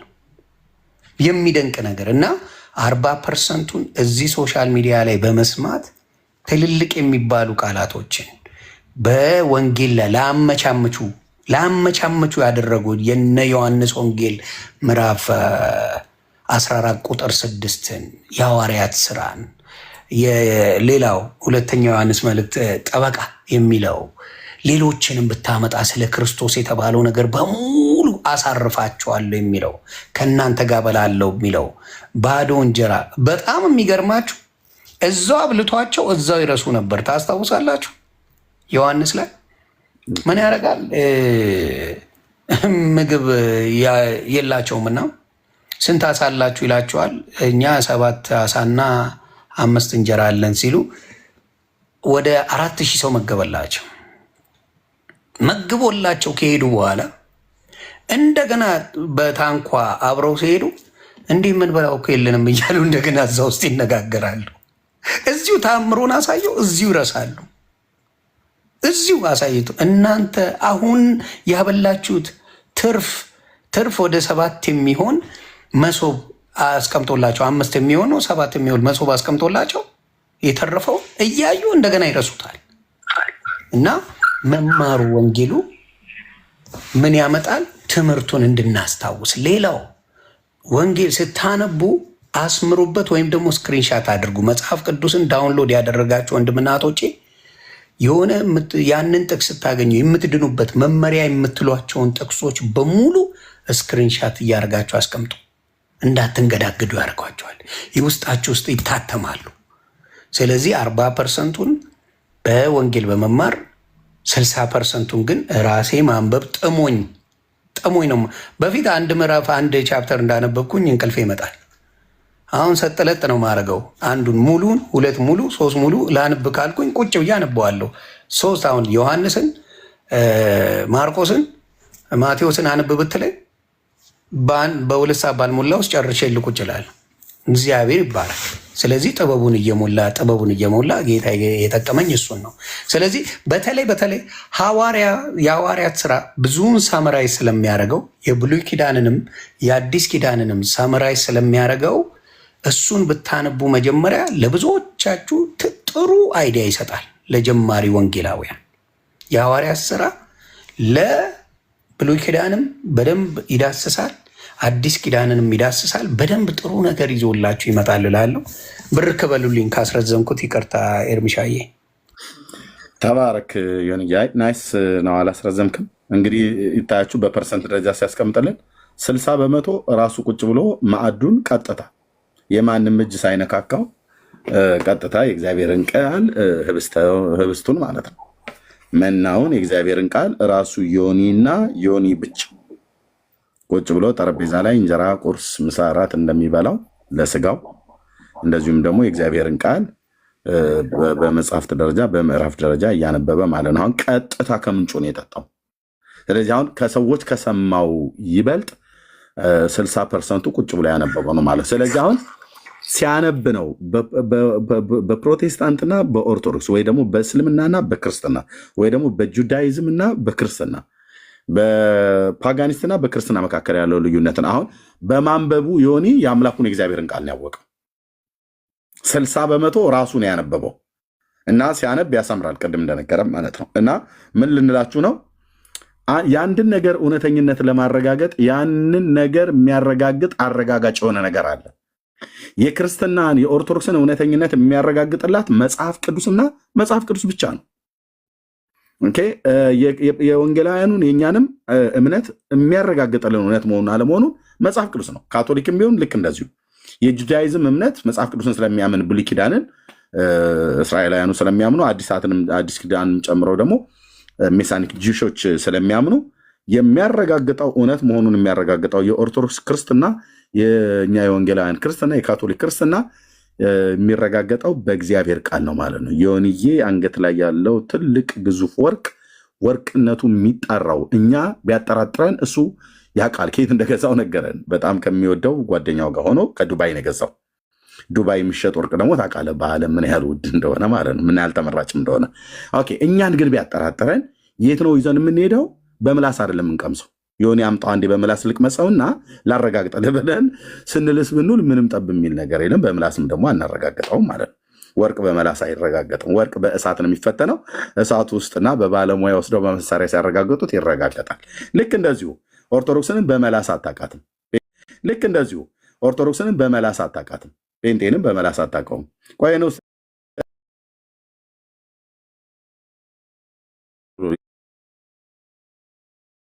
ሊልህ ይችላል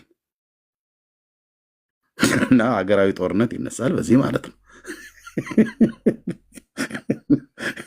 እና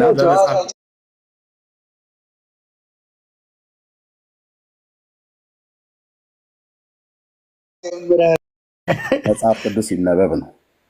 መጽሐፍ ቅዱስ ነው ትልቁ መድኃኒት። እውነቴን ነው የምላችሁ፣ መጽሐፍ ቅዱስ አንብቡ። መጽሐፍ ቅዱስ ገላጋይ ነው፣ ዳኛችን ነው። ወንጌሉ ዳኛ ነው። በቃ ዳኛው ወንጌል ታነባለህ፣ ወንጌሉ ይነግርሃል። ከወንጌል ላይ ትጠይቃላችሁ፣ ወንጌል መልሱን ይሰጣል። ይሄ ነው ህይወት መሆን አለበት ብዬ ማሰብ። ሌላው የሚያሰጋችሁ አላችሁ፣ በተለይ ቅምቅሞ ለምታረጉ፣ ለምታጨሱ፣ ሺሻ ምናምን በስሱ ምናምን ለምትሉ እኔ መኑ ልንገራችሁ። እኔ አሁን የስድብ አራራ በጣም የነበረበት አጠራርቅ ሰው ነኝ። ልታገባ በራሳችሁ ሞክራችኋል ለመተው። እያንዳንዱ ቃሚ፣ አጫሽ፣ ጠጪ መተው በራሱ ሞክሯል። እመነኝ። ሁለተኛ ዛሬ አልጠጣም፣ አንጎበር አሰቃየኝ፣ አናቴን አመመኝ ምናምን የሚል ወንድሞች እህቶች አላችሁ። ያልቻላችሁት መጽሐፍ ቅዱስ ማንበብ ጀምሩ። እመነኝ። መጀመሪያ እንቅልፍ ይመጣል። የመጀመሪያው ሰሞን እንቅልፍ ይመጣል። እየጸለያችሁ ማንበብ ጀምሩ። በማታውቁበት ጊዜ ጌታ ምስክሬ ያ ነገር ይጠፋል ከውስጣችሁ። ደሴ ምንም ሌላ የሚያስፈልግ ዶክተር ጋር የምትሄድበት የሁሉም ነገር መድኃኒት መጽሐፍ ቅዱስ፣ የሁሉም ነገር መድኃኒት፣ የሁሉም ነገር መፍትሄ መጽሐፍ ቅዱስ ነው። እግዚአብሔር ይባረክ። ተግባባን። ስለዚህ ዶክተር ጋር ሄደው ያልዳኑ ሰዎች፣ ያልተቀየሩ ሰዎች ሪሃብ ይገባሉ። አሜሪካን ሀገር በተለይ በሱስ የተነሳ በቃ ህይወታቸው ምስቅልቅልቅልቅል ያለ ሰዎች ሪሃብ ገብተው ሲወጡ ሪላፕስ ያደርጋሉ። ተመልሰው ወደዛ ይገባሉ፣ ሪላፕስ ያደርጋሉ። ይቺ መጽሐፍ ቅዱስ እንደ ቀላል የታየችው ትራስ አድርገን የምንተኛት የነበረችው እማይነካ አትንኩ፣ ዝም ብላችሁ ተሳለሙ የሚባለው ዋቴ እሱን ትተህ ገለጥ ታደርገዋል። ገለጥ ሁላችንም ኃጢአተኛ በክርስቶስ ደም የዳንንን የጸደቅንን ይላል መጽሐፍ ቅዱስ። በሱ የዳንን እንጂ እኔ ኃጢአተኛ ነኝ በእኔ መቼም አልድንም፣ ኤርሚሻ በእኔ ድናለሁ ብለው አያስተምርም።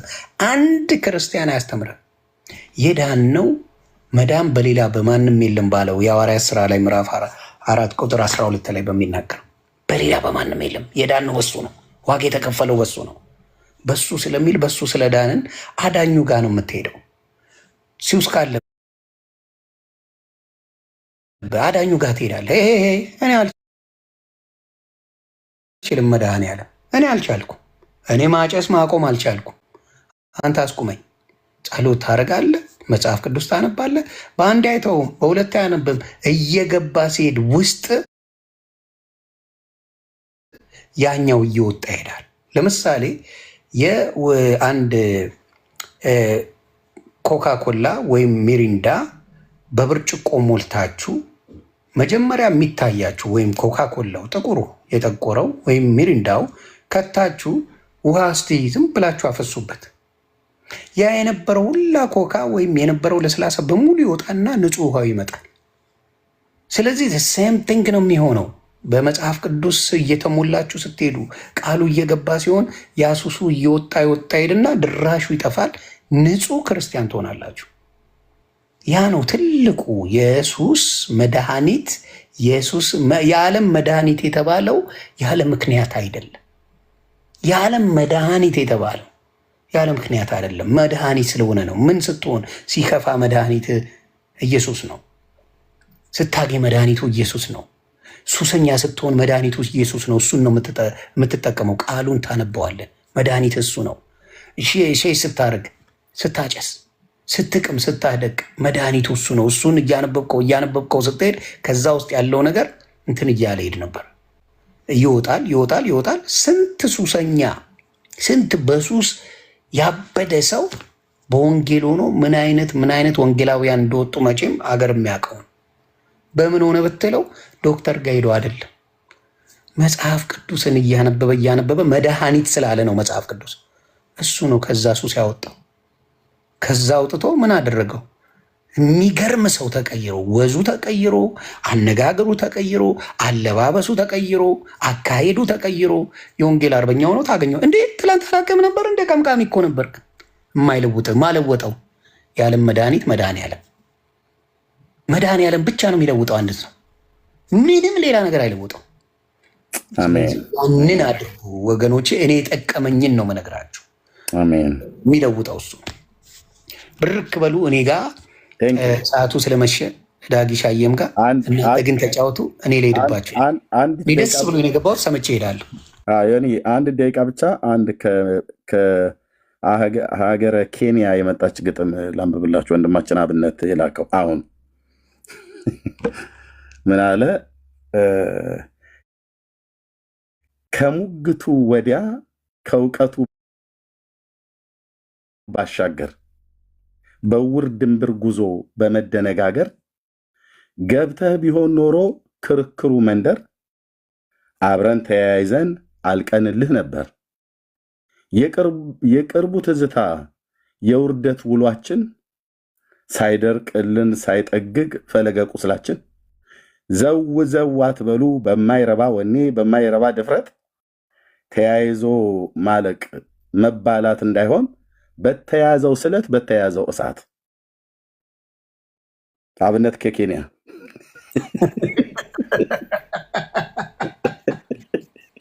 አሁንም የሚመኩበት አሁን የጴንጤ መመኪያ መጽሐፍ ቅዱስ ወንጌልና ክርስቶስ። ምንም ሌላ አምጣ። ጴንጤ ቤት ስትፈትሽ ብትውል የምታገኘው መጽሐፍ ቅዱስ አለ፣ ኢየሱስ አለ። እና አደራ ያንን ካደረጋችሁ ከሱስ የምትወጡት በሱ ነው። ፈለገ ቁስላችን አላሉ። አብነት ነው ያለው። ወንድምነት አብነት ነው ያለው። ብርክ ይላል። ተስፋውን መኪሶ የተባለ ወንድም የምንጻፈልኝ ኢሳያስ 43 11 እስከ 12 እኔ እግዚአብሔር ነኝ ከእኔ ሌላ የሚያድን የለም። አከተመ።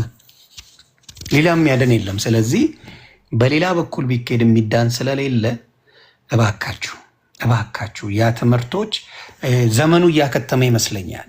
ዘመኑ ወንጌል የሚያሸንፍበት ለወንጌል ሰው የሚንበረከክበት ዘመን ያደርግልን። ለሌላ አይደለም፣ ለወንጌል ለጌታ ለኢየሱስ ክርስቶስ የሚንበረከክ ትውልድ እየመጣ ነው። ጠያቂ እየመጣ ነው። ክርስቶስ ክብሩን ይውሰደው። ሰላም ዋሉልኝ፣ ሰላም እደሩልኝ ወዳጆች። በወንጌላዊ በትልልቅ መድረኮች ላይ ኢየሱሴን እንድናገረው በወንጌል ሌሎች ወንድምናቶቼ እኔ እንደዳንኩት እንደኔ አይነት ወራዳ ተሳዳቢ የሚባል ስም ያለኝን አንስቶ የማይገባ ቦታ ረሱን እንዳትሰሙ የሚባለውን አንስቶ የወንጌል አርበኛ ሲያደርግ ማየት አምላክ ምን ያህል ድንቅ እንደሆነ ከምንም እንደሚያነሳ እንደምታይ በዛ ታውቃለህ። ከምንም አሳዳጅ የነበርኩ እኔን የተናገረ ሶሻል ሚዲያ ላይ ፈጣሪው ነው የሚባል ሰው የነበርኩትን ያነሳ ማንንም ያነሳል። የኔ አባት ማናችንንም የሚያነሳን ከትቢያ ነው ያነሳን እና ጸጋችሁ ብዝት ይበልልኝ። ተባረኩ። መልካም ጊዜ ይሆንላችሁ። ተባረክ ይሁንዬ። ሰላም ደር ጸጋ ይብዛለ። ቴንኪው ወንድማችን። ኦኬ ቢኒያ ወንድምነት በጣም ረጅም ይዘናችሁ